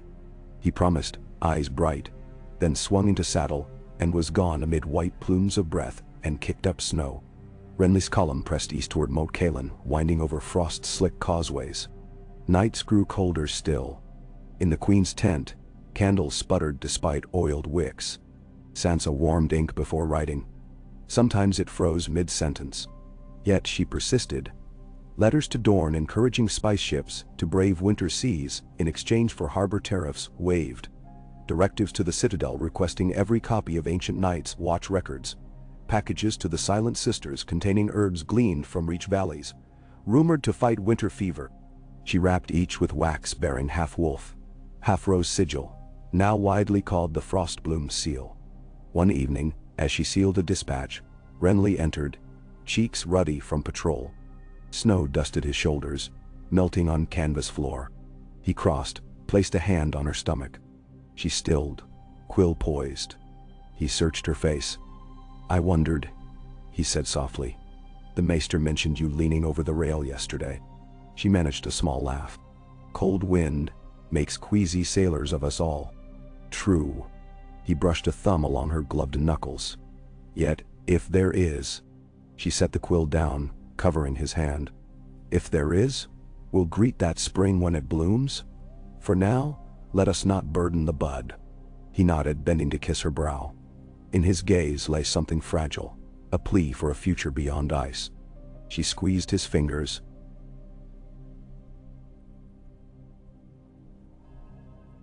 Bow. Word reached them at the causeways. White Harbor's ice cracked under the weight of a black-scaled serpent the length of a hall, risen from the sea by moonlight. Sailors swore it breathed steam so hot it melted harbor flows. No man dared harpoon it. Sansa and Renly exchanged grim looks. Dragon? The next raven clarified. A vessel from Korth had delivered eggs for barter. One had burst under fireplace heat. But the serpent was a fever dream of a drunken dockworker. Panic had spread faster than truth. Still, fear grew like mold. And soon an edict arrived from Qohor itself, sealed in green wax embossed with three-headed dragon. It proclaimed Daenerys Stormborn, Queen of Dragons and rightful ruler of Westeros, promising amnesty to lords who bent knee when fire arrived. The raven's feet were scorched black. Sansa stared at the parchment, smelling faint char. She handed it to Renly. "Fire writes its own ink." He tossed it onto brazier coals. The letter curled, edges glowing. "When she crosses we'll parley," he said, voice low. "Perhaps that girl seeks allies more than enemies." Sansa remembered tales of mad kings' pyres. "And if not..." Renly's jaw hardened. "Then we show dragons how winter bites." They crossed the neck as March waned. Bog air reeked of peat. Crannog men appeared from mist. Reed-capped hunters, long spears tipped with dragonglass gifted millennia past. Their leader, a slender woman named Mira Reed, guided the host along secret dikes, sparing them days of slog. In council, she knelt gracefully before Sansa and Renly, presenting a small chest lined with moss. Inside lay chips of obsidian glistening pitch black with veins of wine red. "For the walkers," Mira said, eyes earnest. "Stone remembers fire long gone." Sansa traced one shard, edge keen as despair. "Stone will cut again," she vowed. North of Moat Cailin, the true winter reigned. Snowdrifts swallowed horses to the breast. The column splintered into smaller bands for speed. Villages came upon them like graves. Doors gone, ashes cold. Claw marks on lintels, no prints leading out. In some huts entire families sat frozen to boards, eyes rimed white, expressions peaceful as if a lullaby had coaxed them to sleep. Sansa ordered silent burial mounds beneath cairns of stone, priests of the Seven, Old gods and Relor took turns praying, words mingling like wind chimes in bitter air. Even Littlefinger helped stack stones, though his breaths puffed curses about wasted time. At last Winterfell's towers rose, frost-rimmed silhouettes against gray horizon. Smoke spiraled from chimneys still, life within. Robb met them at the broken outer gate, half repaired since Ironborn burned it years ago. Bran waited atop Hodor's wide shoulders, face thinner, but eyes bright with things unseen. Rickon hid behind Shaggy Dog, now near dire wolf size, though his black fur showed streaks of silver. Sansa embraced them all, tears freezing on cheeks. Arya whooped from atop the battlements, waving a spear longer than she was tall. The courtyard buzzed with reunion. Old Nan tottered forth, scolding Sansa for chilled fingers, then pressed a warm bun in her hand before hobbling off. Maester Luwin, his hair fully white now, guided carts into granary archways, praising each barrel like a saintly relic. Ned embraced his wife, Catelyn emerging from the keep's door with a shawl wrapped tight. Snowflakes caught in her auburn hair the same shade as Sansa's. For a heartbeat, everything felt as before. A world small, safe, encircled by gray stone. Night shattered that illusion. When darkness fell, Bran summoned Sansa and Renly and Ned to the Godswood. They found him beneath the weirwood's red leaves, Hodor by his side. Bran's eyes, always deep, now seemed glazed with moonlight. Pupils dilated, whites tinged pale blue. He spoke calmly, yet each word carried weight like stones dropped into still water. "The Dead March," he said. "I saw them through the snow as I flew." He explained, halting, searching for words, how in dreams he wore the skin of ravens, of direwolves, how he rode the winds beyond the wall, seeing pale riders trailing blizzards. They moved south along the weeping water, 3 days from the shivering sea. 10,000, maybe more. Giants of ice among them. Renly's hand found Sansa's. Ned's face looked carved from marble. Only the wind rustled. Bran continued, "There is a heart of ice, a king in blue flame. He seeks a child of blood royal, marked by winter and summer both. If he takes such a heart, the wall falls." Ned whispered, "A child?" Bran's gaze drifted to Sansa's joined hands with Renly. She swallowed, feeling the earlier faint nausea twist anew. She pressed a palm to cloth over flat belly, as though to shield a bud yet ungrown. Renly squared shoulders. "Then we draw lines here. Winterfell has stood before." Bran shook his head gently. "Stood, yes. But walls are not enough.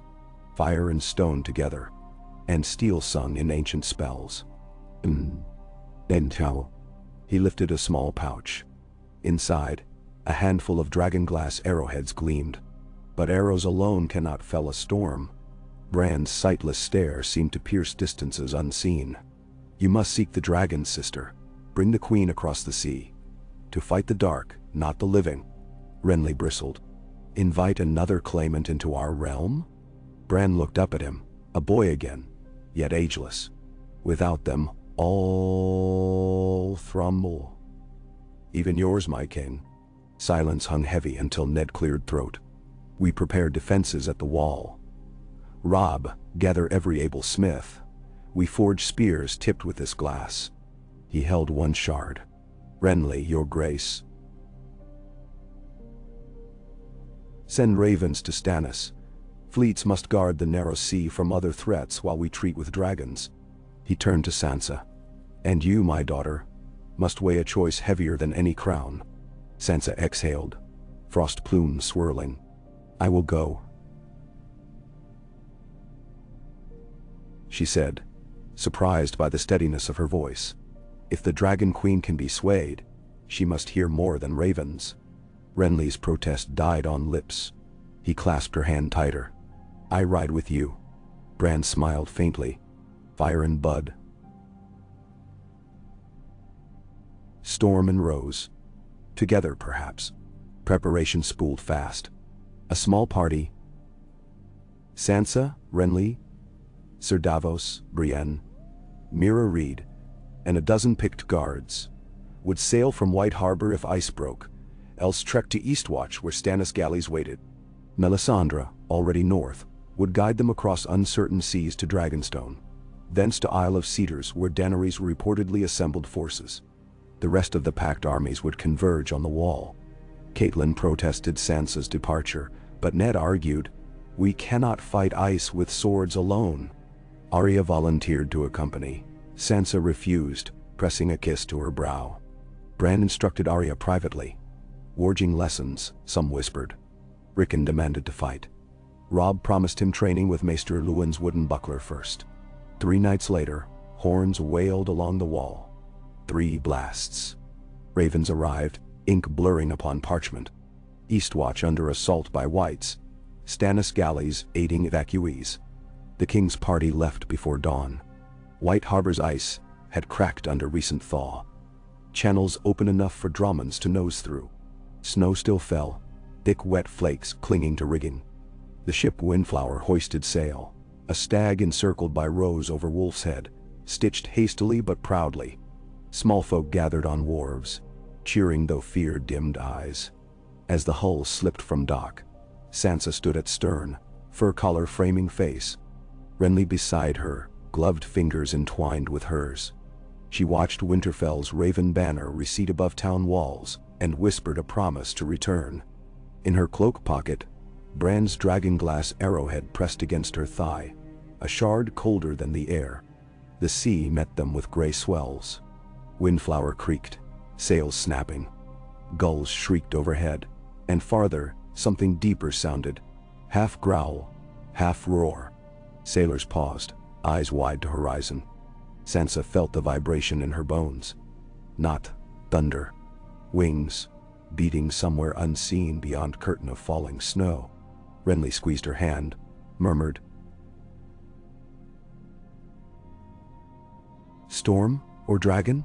She lifted chin, meeting the slate sky. Both, perhaps. She tightened her grip upon the rail. "We'll greet them as one." The voyage began, and with it, the next chapter of winter's long war. Behind, pillars of stone and iron stood against cracking ice. Ahead, fire waited, bright and perilous. Yet somewhere between cold and flame, Sansa Stark had found her place, not as pawn nor bride, nor hostage, but as bridge over breaking worlds. And though snow stung her cheeks and salt sprayed lips, she felt within a spark warming.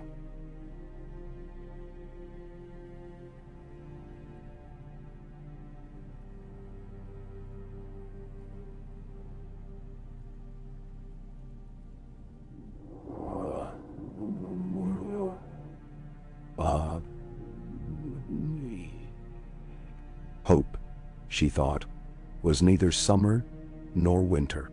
Hope was the hearth one carried, even across frozen seas. Hope was the bud risking bloom in frost. And she, wolf, rose, queen, would see it flower. Ka. Windflower's prow bit through the frigid water like a black arrow, each impact with the lead-gray swell, echoing up the keel until the whole hull shivered as though alive. The sailors called the chill breath of the narrow sea knife wind, and on their tongues the name tasted half admiration, half dread. Wrapped in wolf-gray furs, Sansa stood near the stem, one gloved hand gripping the wet railing. A fine rime already glazed the ironwood.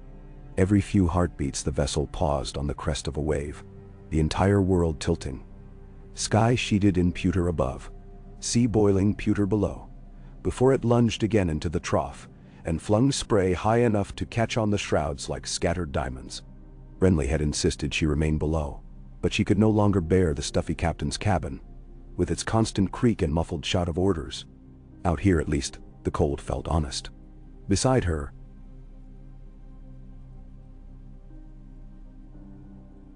Ser Davos Seaworth kept an eye on the reef-inlaid horizon, and another on the Queen.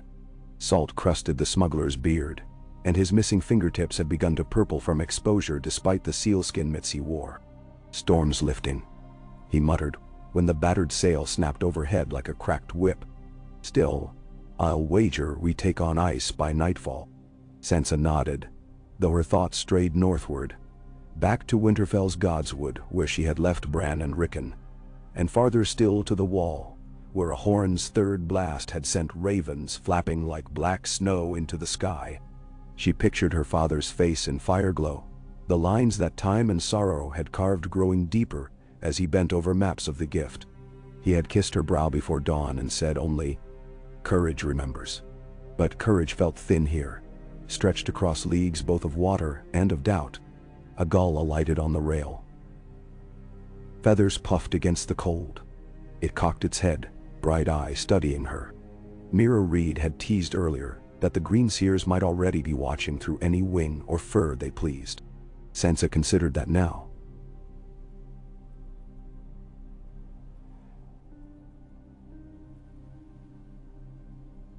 She thought of Bran's strange calm and felt a thrum beneath her ribs. Fear, yes, but also some fragile thread of wonder connecting them all. Wolf, gull.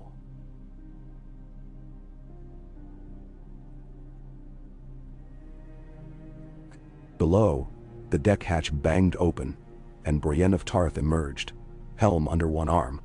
She crossed with surprising grace despite the rolling deck, blue steel glimmering darkly where lantern light caught edge. "His Grace asks for you," Brienne said, voice steady, but eyes flicking toward the waves that leapt just shy of the gunwale. She had never liked ships, Sansa knew. The motion made her uneasy, but orders were orders and love, however quietly born, was love. "Captain says we reach Hard Home Sound by midday tomorrow, if the current holds." "Thank you." "I'll come shortly." Brienne nodded and retreated below. In her wake, Sansa breathed deep. The air carried a tang of pitch and brine, but she fancied there was something else now. Something metallic, like the scent that lingers after lightning splits an oak. She glanced east where a bruise of darker cloud pooled. Far behind those clouds, across half a world, dragons circled a queen she had yet to meet. Renly waited at the chart table, fingers splayed beside Davos' ink-stained compass. When Sansa ducked through the low doorway, the warm fog of tar and lamp oil closed around her. He smiled, though fatigue shadowed his cheeks. "You look frozen," he said, reaching to settle her cloak. "I was afraid you'd turn to a frost statue up there." "Statues don't tremble this much," she replied. He drew her hand to his lips briefly.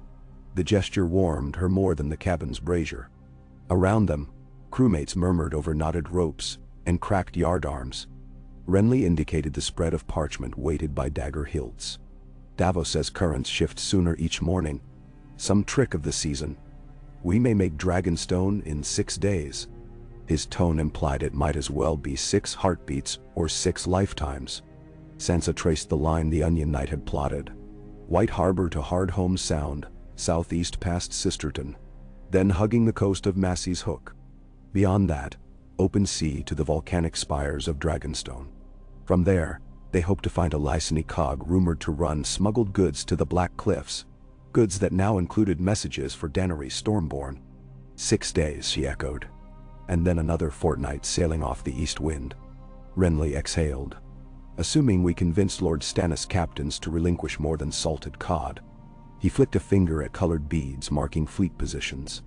"If Stannis still counts me usurper at heart, he may lend only what he can spare to lose." Sir Davos cleared his throat. "His Grace my former lord is pragmatic, your majesties. He now believes the true war lies beyond any quarrel of birthright." The smuggler's eyes hardened. "But he won't send his last oar when his own seat may yet need defending." "Then we persuade him," Sansa said. She lifted a dagger hilt, weighing it. "Words have cut deeper than steel this past year." A boom of wind buffeted the timbers, rattling crockery. Renly steadied the map weights. "Words and dragons. Do you think she'll listen?" Sansa closed eyes, remembered Bran's voice. "Fire and bud, storm and rose. We must make her." The gale strengthened overnight, hissing through shrouds. Lanterns swung like censers, casting mad halos on the deck planks. Sansa slept little. Dreams fractured into shards. A weirwood's face weeping black sap, a throne of ice melting beneath dragonflame, a child's heartbeat thrumming beneath her ribs, louder than any war horn. She woke at dawn to yelling topside, pulling on boots. She hurried out just as Windflower heeled sharply. The world lurched. She caught a stay. Steadying. Off starboard, jagged pillars of ice drifted like marble towers, sundered and set adrift. Some rose thrice the height of Windflower's mainmast, their sides scalloped by tides into ridges and caves. Between flows, water churned slate blue. A mist clung low. "Where are we?" she called above the wind. "Hard home sound," Davos answered. He pointed ahead where a funnel of pale fog vanished into horizon. "Never seen the like in these waters." "Icebergs, aye, but not this far south." His brow furrowed. Renly joined them, cloak whipping. "Can we navigate through?" "We can try," Davos said. "But if a bird calves under us..." He shrugged. Everyone knew the stories. Ships swallowed whole when sheets of ice sheared beneath their keels. Brienne posted archers along the rails with axes to push smaller chunks away. The sailors worked in eerie hush, breath steaming. The sea seemed to moan, a deep basso rumble, traveling through hull planks into bones. Sansa felt each pulse in her teeth. For an instant, she thought she heard something else within that vibration. Voices singing, distant, mournful. She craned, but the wind stole it. They threaded through the ice field by mid-morning. Twice, bergs cracked, sending shards tumbling like splintered glass across the deck. But Windflower bore them. Past noon the floes thinned, revealing water so still it reflected the pale sun like a mirror. Sansa leaned over the rail. In the glassy surface she saw her own face. Renly's behind her, and then, impossibly, another visage beneath. Hollow eyes lit a ghastly blue. She gasped, staggering back. Renly caught her. "What is it?" "I must have imagined."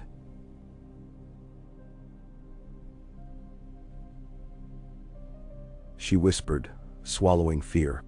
Yet a chill lingered beyond the wind's bite. That night the crew avoided sleep. The mist thickened into walls around the vessel. Gulfs of shadow where the sea should be. The lookout twice rang the bell, though nothing could be seen ahead. On the second ring, something answered. A horn blast. No, a roar, somewhere inside the fog. The mast trembled. Hushed curses rose. Renly drew his sword, steel glinting dully. Brienne unslung her great shield. Even Davos reached for a hatchet. Sansa pressed Bran's dragonglass arrowhead against her palm until its sharp edge cut through glove leather into skin. Pain steadied breath. Then, as suddenly as it came, the fog shredded. Moonlight spilled. And there, rising from the waves not 50 yards off the larboard bow, loomed a creature of scale and shadow. Wings folded close, it rode a pillar of water like a god ascending. Pale moon glazed emerald black hide. A ridge of spikes crowned its serpentine neck. Its eyes, molten gold, fixed upon Windflower. For one heartbeat, no one moved. Then the creature opened its jaws. A gout of steam issued, not fire, but scalding vapor that hissed across the moonlit water. Sails snapped. Men shouted.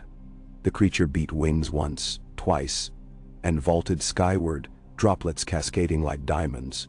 Its passage buffeted Windflower so violently, the yardarms groaned. In 3 breaths it vanished eastward, dwindling to a spark above the horizon. Silence crashed louder than any roar. Sansa tasted iron, blood from her bitten tongue. Renly sheathed sword slowly. "Dragon," he said, a statement stripped bare. Davos exhaled.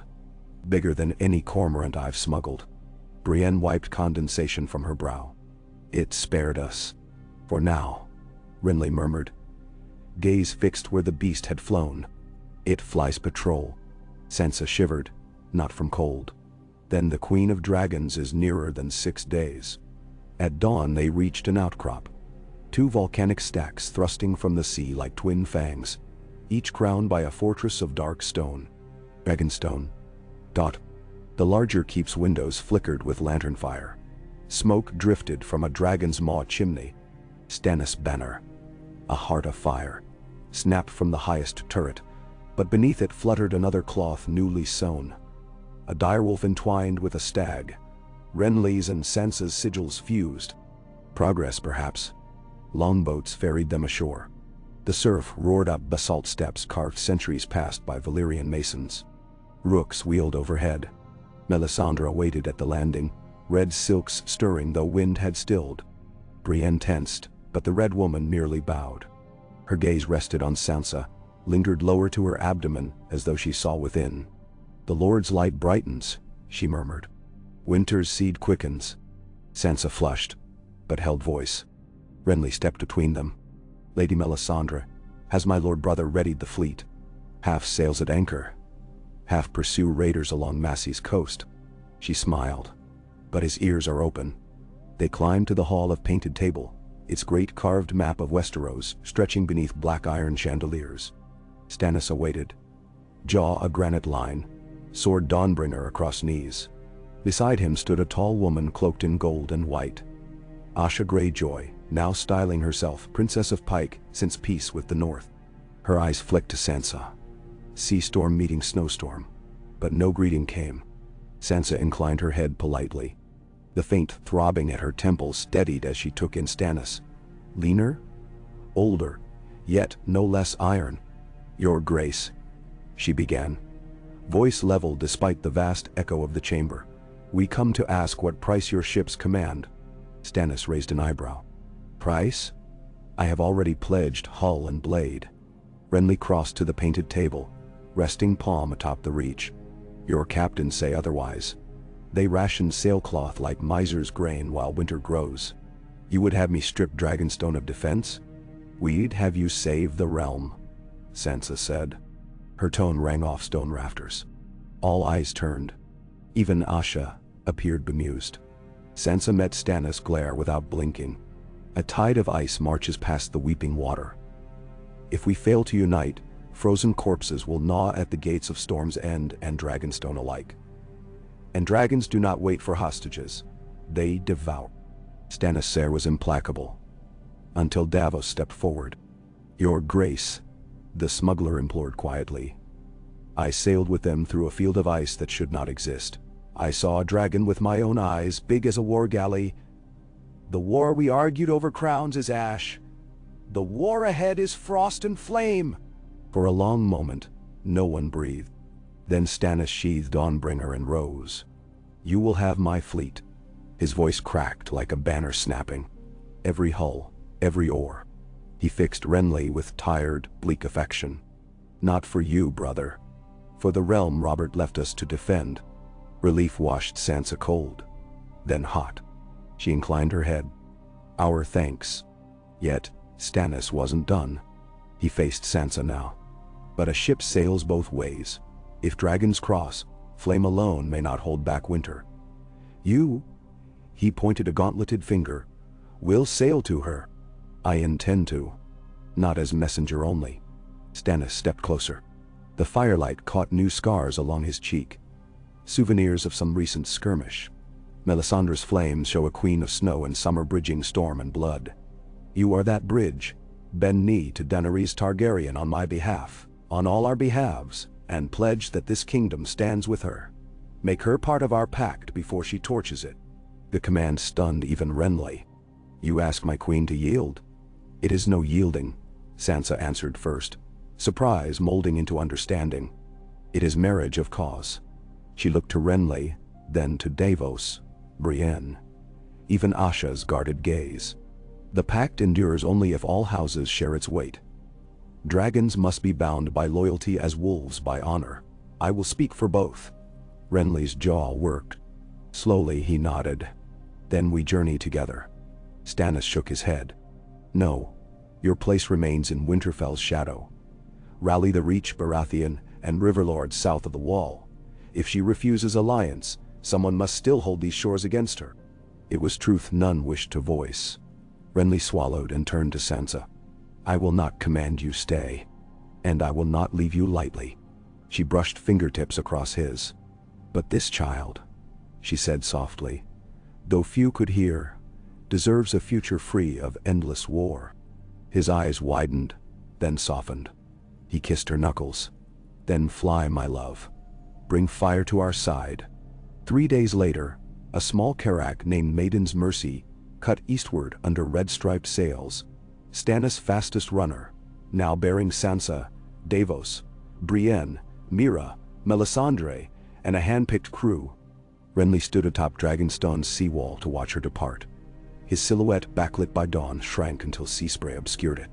Below in the hold, Sansa steadied herself as the keel met open water. She carried little. Bran's arrowhead, Catelyn's sewing kit, a locket with Ned's sigil, and a letter signed by every lord of the pact, promising fealty to whichever crown pledged itself to life over death. She read that letter now, letting her eyes rest on the signatures. Stark, Baratheon, Tyrell, Tully, Martell, Greyjoy. Asha's flourish spidery. Space remained at the bottom, room enough for one more name inked in dragonfire. Above deck, Melisandre faced the rising sun, arms outstretched. Light caught her red ruby choker, making it burn. "The dawn comes for all things," she intoned. Her voice rolled like distant thunder. Brienne frowned, hand on hilt. Mira leaned at the rail, braid whipping. "Dawn," she murmured. "Or dragon." Far south, storms brewed orange along the horizon. Sansa inhaled salt, sharp air. She placed a hand over her belly. Nothing stirred yet, but warm certainty spread outward nonetheless. She thought of a hearth in Winterfell, of roses growing through ice, of Bran's ravens circling the sky in ever-widening gyres. She raised her gaze eastward, where rumors said dragons traced constellations of fire each night. Somewhere beyond that line lay a girl not much older than she, also forged by loss and hope. Sansa closed her eyes, whispered a prayer neither to the Seven nor the old gods, but to whatever force bound living hearts across oceans. "Let us meet not as rivals, but as sisters standing against the dark. Let our voices weave flames and snow into morning." The wind filled Maiden's Mercy's sails. Timbers groaned, ropes sang, and the prow pointed toward the rising sun, where a hush of distant wings already stirred the clouds into gold-rimmed tatters. Ka. A glassy hush settled over the narrow sea at dusk, as though the deep itself held its breath to listen for wings. Far ahead of the Carrack Maiden's Mercy, the sun bled into a violet horizon, its dying light striping the underbelly of thin mare's tails. Sansa stood at the quarterdeck rail, watching cold fire ripple across the water in a great molten road that seemed to beckon her eastward. Each creak of rigging, each soft slap of wave against oak, beat time with the slow metronome of her heart. The wind carried strange smells here, anise from distant Lysine holds, sulfur in faint puffs from Dragonstone's volcanic vents, now miles astern. Even a breath of warm cinnamon that Davos swore drifted from Myrish spice galleys 4 leagues south. None should have reached them so swiftly, yet the air felt alive with converging currents, as if the whole world's breath was being drawn toward some hidden furnace beyond the horizon. She thought of Bran in the Godswood, eyes silvered with icy insight, speaking of an army of dead men and of a blue-flamed monarch seeking a heart that beat with both winter and summer. The memory coiled tight around her ribs. She pressed gloved fingers to her belly, still flat, still secret from all but Renly and Melisandre's uncanny gaze. Yet already the possibility of life thrummed there. A private drum. Below, Brienne's voice rose in measured cadence, putting the deck watch through sword drills, despite the bitter cold that crusted blades with rime. Somewhere forward, Mira Reed laughed with 2 sailors carving bog oak whistles. The sound rang bright, like a lantern in fog. Yet even that laughter could not dispel the chill that crawled along the hold timbers whenever Melisandre climbed from her cabin to pace the waist of the ship beneath moonlight, lips shaping syllables that sparked ember red within the ruby at her throat. Sansa turned as the Red Woman emerged now, scarlet silk a living flame against the dim. "The night grows curious," Melisandre murmured, eyes glossy black. "I feel wings upon the sky, vast as cathedral vaults." Her gaze flicked toward the setting sun as though she could see through earth and stone to some hidden silhouette. 2 riders cross the firmament this hour, one of ice, one of fire. They spiral closer, though they know it not. Sansa swallowed. "The Ice Rider I know. The other, Queen Daenerys. Perhaps, Melisandre answered. Or perhaps the child you carry, whose blood sings of both wolf and stag, of rose and frost. The words fluttered like a brand in Sansa's chest. But fear not. Light craves to be kindled. And where two flames meet, dark must shrink. Menderwanisha. Sansa studied the priestess's shadow where it lay long across the boards. It did not flicker, though the lanterns swayed. She said nothing but tightened her cloak and went below. Night deepened until the sea vanished, transformed into an endless chamber of black glass reflecting constellations, brighter than Sansa had ever seen. Greetworm glittered overhead, its jeweled body curving across the sky. Beneath those stars, Maiden's Mercy seemed a single ember flicking along the mirror's surface. The lookout sang out once, a low chant warning of driftwood dead ahead, but no other threat revealed itself. Even the wind rested, sails slack but bellied enough to keep them sliding eastward at a cautious crawl. Below decks, the cramped wardroom reeked of pitch and tallow. Davos pinned fresh positions on a vellum chart. Brienne hunched in a corner repairing a split shield strap. Dato. Mira threaded sinew through dragonglass arrowheads Bran had gifted. Sansa eased onto a bench, the lantern light gilding her freckled cheeks in warm umber. Davos cleared his throat. 2 days' sailing shall bring us to the Stepstones if currents hold. From there, we strike south-southeast. Word is the Dragon Queen now sits at an inlet on the Isle of Cedars, provisioning before her voyage west. Isle of Cedars, Brienne repeated, testing the repaired strap. Does she wait for allies? Or for wind? Davos replied. Her outriders captured a Volantine slave fleet last month. Freed every oarsman, burned each mast. That sort of victory demands rest. He tapped the chart. But every raven says her Dothraki grow restless, and her dragons hungrier. Sooner or later, she must sail. Then none so. Mira set an arrowhead to spin on the tabletop. The bloody glass whirled, catching the light in crimson filaments. We should reach her first, she said, before impatience chooses her course. Sansa nodded.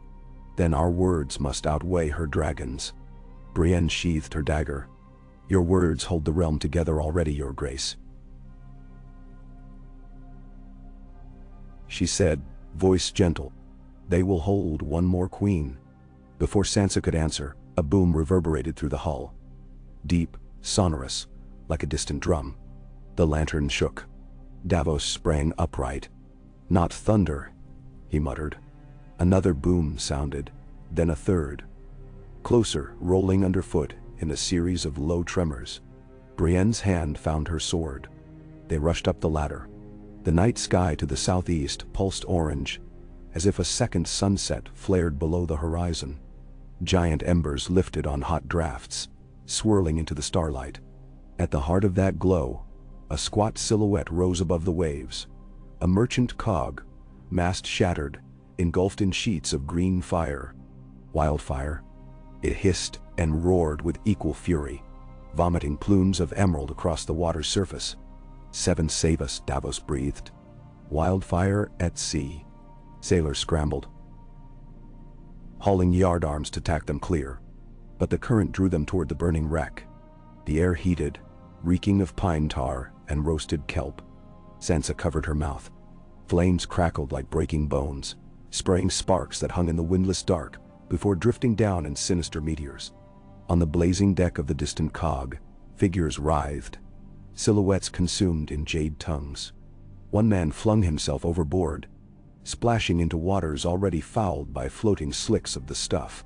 Flame blossomed atop the waves around him, his own pyre become a crown. He sank without a cry. Lessene smugglers, Davos muttered, scanning the rigging. They carry wildfire sometimes for the free cities, bypass King's Landing's taxes. He grabbed the helmsman's shoulder. We need more sea room, or that infernal stuff will cling to our own hull. A shrill note cut him off. The lookouts whistle. From the darkness beyond the burning cog, another ship emerged. Sleek, narrow, black-hulled, its prow carved like a kraken's beak. Ironborn raider. Lanterns glimmered along the bulwark, revealing armored shapes prepping grappling lines. They set the wildfire trap, Brienne said, eyes narrowing. Meaning to plunder stragglers. But why here? Sansa gasped. Because they know the Queen's envoys come this way. Davos answered grimly. Somebody's been whispering. Brienne shouted orders. Archers strung bows. Axemen formed at portside rails. Sansa felt the deck tilt beneath her boots, heart hammering. The trap's design was plain. Drive their carrack between burning wreck and raider. Then hook them fast as the wildfire spread. Maiden's Mercy carried a few catapults, but nothing more than pitchpots and quarrels, no match for Ironborn seasoned in boarding warfare. She looked at Melisandre standing near the mainmast, eyes alight with ruby glow. "Can you help us?" Sansa asked, half shouting above the crackling furnace ahead. "The Lord's light is a sword," Melisandre replied softly. "But even light must find purchase." Another boom, as the burning cog's bow collapsed inward, sending a wave of green flame curling toward the carrack. The fire skimmed the waves like living oil, trailing hungry fingers. Sansa's decision came swift. She darted to the rope rack, seized an unused coil of oiled hemp, and tied one end to a belaying pin. "Davos," she cried, thrusting the coil at him. "Douse this in seawater, loop around the hull just above the waterline. A wet belt can keep the wildfire from kissing wood." He blinked, but barked orders. Sailors splashed buckets, soaking the rope before hauling it overboard, pulling it taut like a girdle around Maiden's Mercy's hips. Others sloshed seawater across soaked planks. Brienne sprinted to the catapult pit. With bare hands she upended pitch cauldrons into the sea, denying the Ironborn ammunition should they board. Arrows hissed overhead, Ironborn archers loosing from their dark prow. One shaft clattered against the forecastle. Another struck a sailor in the thigh. The man yelped, collapsing. Mira knelt, knife flashing to cut the barbed head free. The raider closed, oars churning foam. "Archers, knock!" Brienne roared. "Aim for their grapplers." Shafts streaked into the night, clattering against bronze and shield. Sansa gripped the rail, firelight painting her face green. She searched the water. The wildfire slick curled within 10 feet of the hull now, hissing where it met the wet rope barrier. Embers skated up the side, sputtered, died. 2 grappling hooks sailed from the raider, chains rattling.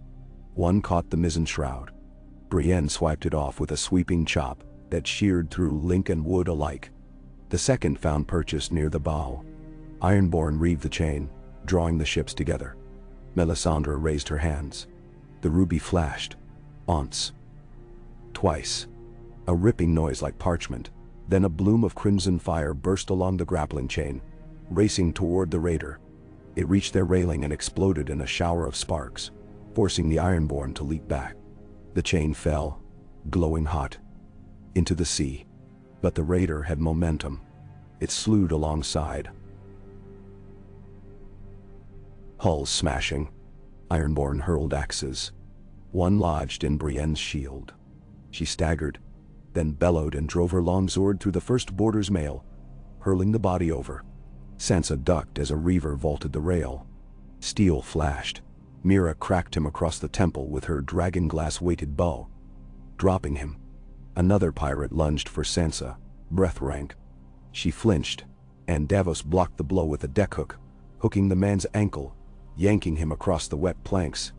The reaver skidded into wildfire, slick cascading between the hulls.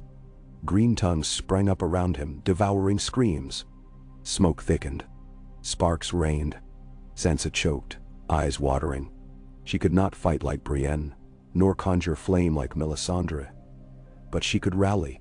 She seized a fallen bugle, ornamental brass used by officers for signals, and climbed onto a coil of rope. She blew 3 sharp blasts. The war call of storms end from old songs. Sailors lifted their heads. Fear, chaos. Smoke. Yet there stood their queen, cheeks soot-smudged, bannerless bugle blazing. She pointed south, toward open water clear of slick and fire. "Turn her," she shouted, voice cracking but clear. Hard as starboard, full canvas. The helmsman hesitated, then Davos took the wheel, bellowing the same order. Men sprang to braces. Canvas unfurled, snapping as a sudden gust. Miracle or priestess's sorcery. Swelled the sails. Maiden's Mercy lurched, shearing away from the burning cog. The soaked rope barrier parted, dragging a sheet of green fire with it, but seawater quenched the tongues before they found dry planks. Boarders still clung to the stern rail. Brienne cut one free. Melisandre struck another blind with a flash of light. The raider tried to follow, but its oars tangled in burning debris, and the current pulled it back toward the flaming wreck. As Maiden's Mercy heeled away, the wildfire slick swept under the iron-borne hull. A bloom of green erupted along its bilge. The raider kindled like a torch. Sansa watched, chest heaving, as the pirate vessel became a pyre. Dark figures writhing, then leaping into flame-flecked water.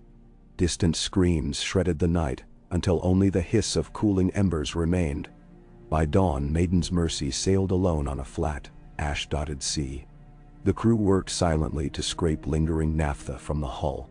2 sailors lay in blanket-wrapped stillness beside the mainmast, the casualty of arrow wound, and another felled by axe. Brienne knelt over them, head bowed. Sansa joined her, laying a hand on the taller woman's shoulder. "They fought for life," she whispered.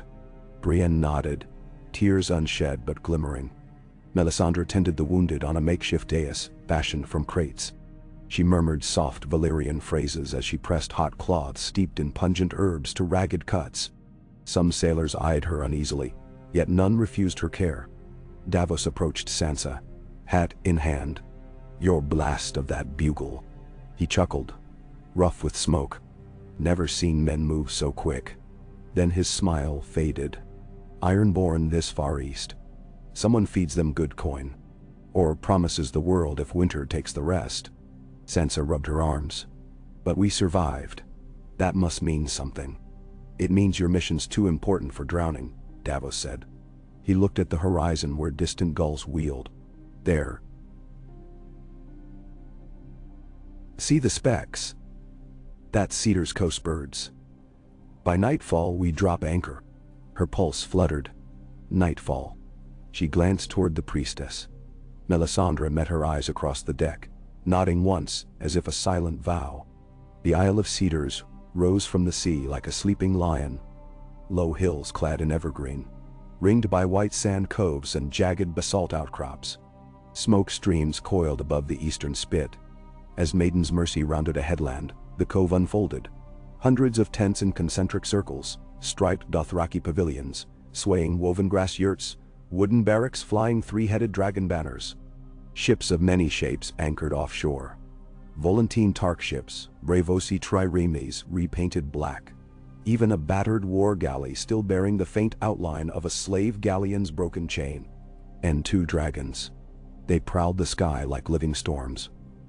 One green as a pine bough, scales edged gold. The other black shot through with scarlet veins.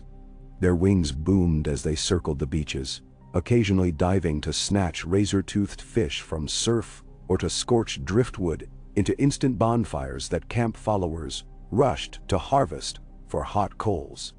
Maiden's Mercy raised a white banner stitched with packed sigils. Signal drums sounded ashore. A longboat rowed out, half-dressed Dothraki at oars, an interpreter in purple silks at prow. He called up in thick-accented common.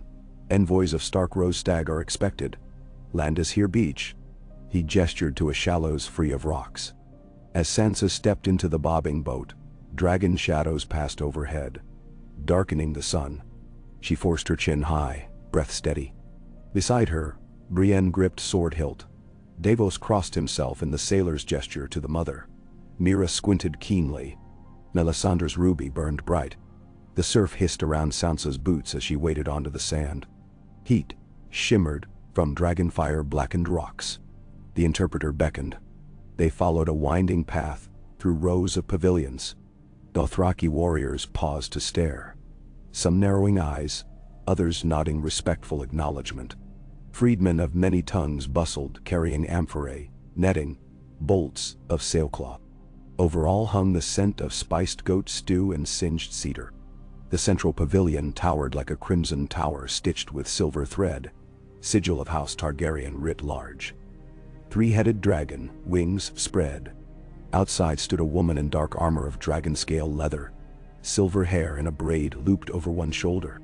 Missandei of Neath whispered something to her in Low Valyrian. The woman nodded, violet eyes fixed on Sansa's approach. Sansa drew breath.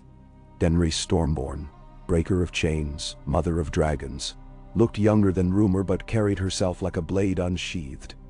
Graceful, lethal. Beside her loomed a tall, unsmiling knight in white armor. Ser Jorah Mormont, she guessed, and a narrow man garbed in black and gold she recognized from whispers as Tyrion Lannister, though his face bore heavier lines than the portrait Ion had once shown at court. The Silver Queen inclined her head. "You traveled far, Queen Sansa of Winter and Storm," she said, voice lilting yet edged. "I heard your bugle blast upon the wind 2 nights ago. Fire told me Ironborn sought to bar your way. Yet here you stand." "Here I stand," Sansa echoed, lowering her hood, auburn hair catching the sun. She swept a shallow courtesy. "Daenerys of House Targaryen, we come bearing the will of every realm west of the narrow sea that still draws breath. A pact of winter roses, and an offer." Daenerys studied her, eyes glimmering. "Offers are easy in warmth, harder under frost." Sansa stepped closer. Behind her, Brienne and Mira halted. Davos remained just within earshot. Melisandre remained farthest, gaze fixed on Tyrion as though reading hidden script in the dwarf's wary stance. "Winter's frost is why I'm here," Sansa said. "An army of dead men marches behind a king of night. No southern squabble, no heir's claim, will matter if the wall falls. My realm, our realms, stand united. But we need dragons." Daenerys' chin lifted. "Dragons are not swords for hire." "No," Sansa agreed. "They are hope. And hope can't be hired, only shared." The Dragon Queen's gaze flickered, as though seeing some echo. "You speak of sharing, yet you wear a crown." "A crown shared already," Sansa replied, voice low but strong. "With a king who just gave half his strength to the wall and half to this voyage. We offer you seat and voice in the pact, equal to ours. Our swords, our grain, our ports, our smiths. And one more thing." From a leather case Davos held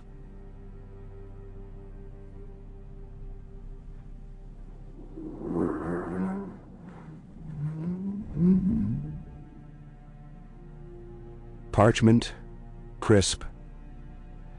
"Pity, Keichiur." She unfurled it so Daenerys could read the signatures.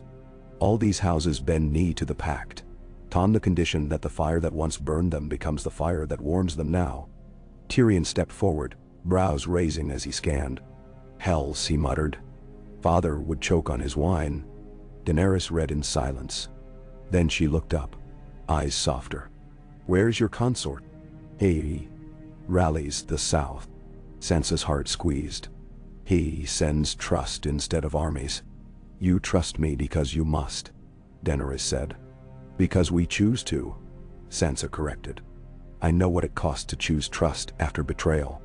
I chose once, and paid in blood." She met Daenerys' eyes, letting the memory of Joffrey's cruel laughter echo between them. "Yet if I can choose again, anyone can." The Sea Queen's smile ghosted, pain and kinship intertwined. "I have known chains," she said quietly. "Perhaps hope is a lockpick we share." Behind her, one of the dragons thudded down on the sand. The earth shivered. Its green-gold eyes considered Sansa, nostrils steaming. Sansa did not flinch. She laid a hand over her belly, over Bran's arrowhead tucked into her tunic. She imagined the cold edge bridging blood and flame. "Let us speak within," Daenerys said at last, stepping aside. Inside the pavilion, braziers glowed warm, casting the silk walls into billowing sunset hues. Cushions ringed a low table of polished cedar. Missandei poured peach liquor into thin cups. The scent reminded Sansa of high garden orchards long past. Daenerys gestured for her guests to sit. Ser Jorah and Brienne remained standing at respective queenly shoulders. Silent sentries. Tyrion perched opposite Sansa, eyes bright with calculation. He lifted his cup. Two unexpected alliances. Sansa touched rim to his, acknowledging all the tangled history between their names without words. Daenerys leaned forward. "Tell me of this night king your brother sees." Sansa recounted Bran's visions. The dead on the weeping water, giants of ice, a heart of winter seeking royal blood. She spoke of the wall's horns, the frost-bitten ravens, the cracking pillars at the god's eye. As she spoke, her voice steadied, each sentence forging the horror into something she could hold like steel. Tyrion's expression tightened. Daenerys' lips pressed white.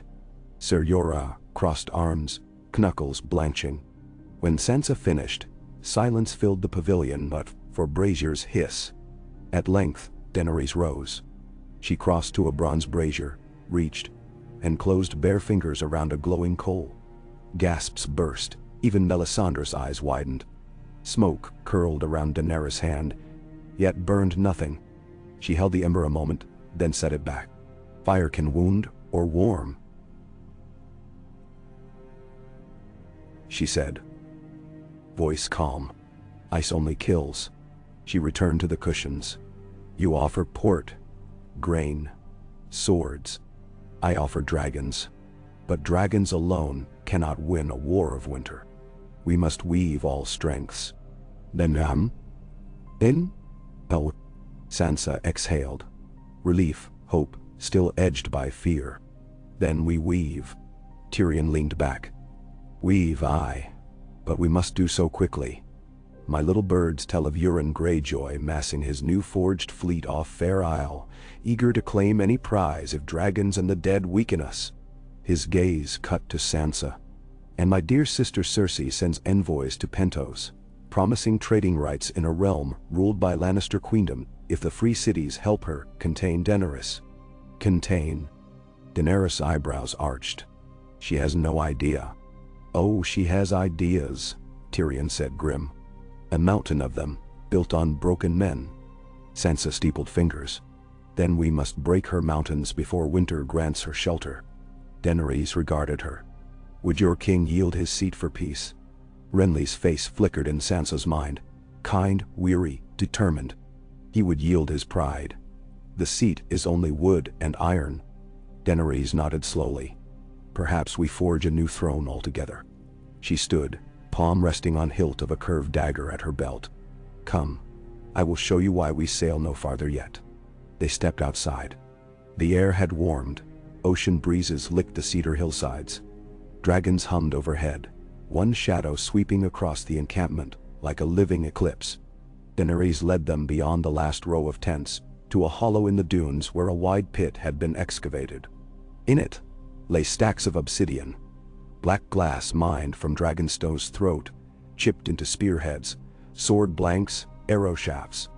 My smiths learned the art of folding dragon glass into steel, she said.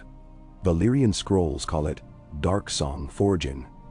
When we march, every soldier who swears to fight the dead will carry a weapon that hurts them. Sansa's breath caught. We brought dragon glass from the north. She gestured to Mira's quiver. But not enough for 10,000 spears. Soon you will have 50,000, Daenerys said. And ships to ferry them. The pit glowed with the heat of fired kilns. Sparks drifted upward like newborn stars. Melisandre stepped forward. Fire feeds the forge, but light wields the hammer. She turned to Sansa and Daenerys both. Together, queens of ice and flame shall strike the blade that sunders night. Tyrion sighed theatrically. Lovely poetry. Now tell me where you plan to base these smithies once we sail. Dragonstone's forges are fine, but too far south from the front. Wall. Sansa's mind raced. 8 the gifts, southern border, she said. 8 Queen's Crown. Plenty of timber, near the King's Road, within reach of the wall.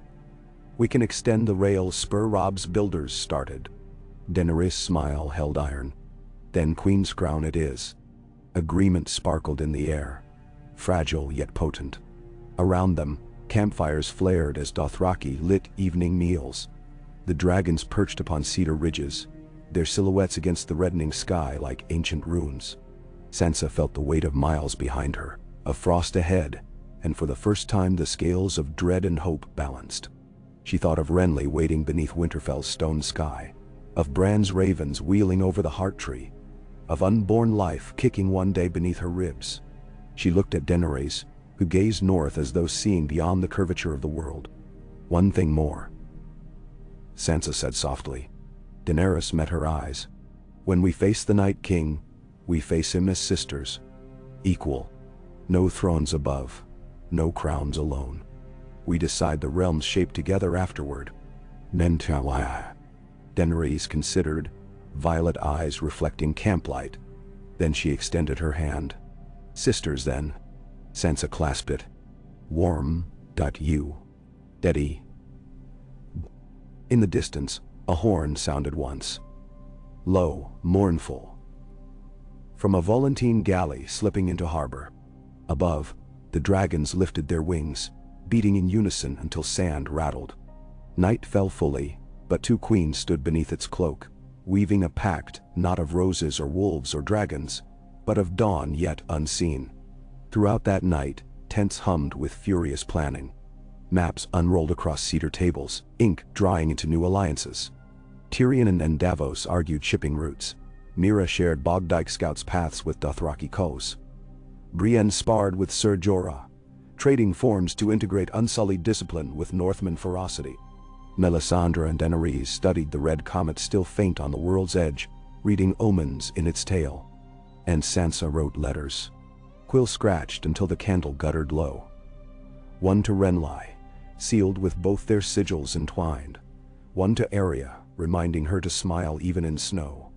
One to Bran, though he likely already knew her every word. With each letter, ink smudged from tears she did not know she'd shed. Before dawn, Daenerys summoned her to the strand. Pale silver light rimmed the sea.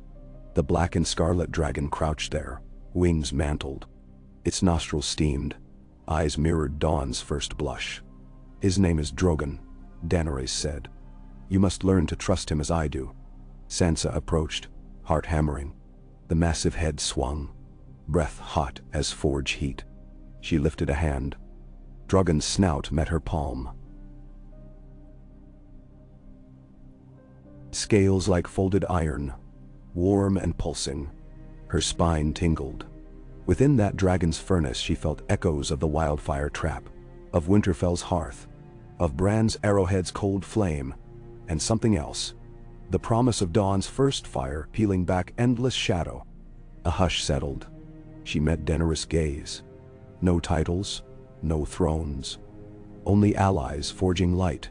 Far in the north, a third horn blast rent the sky.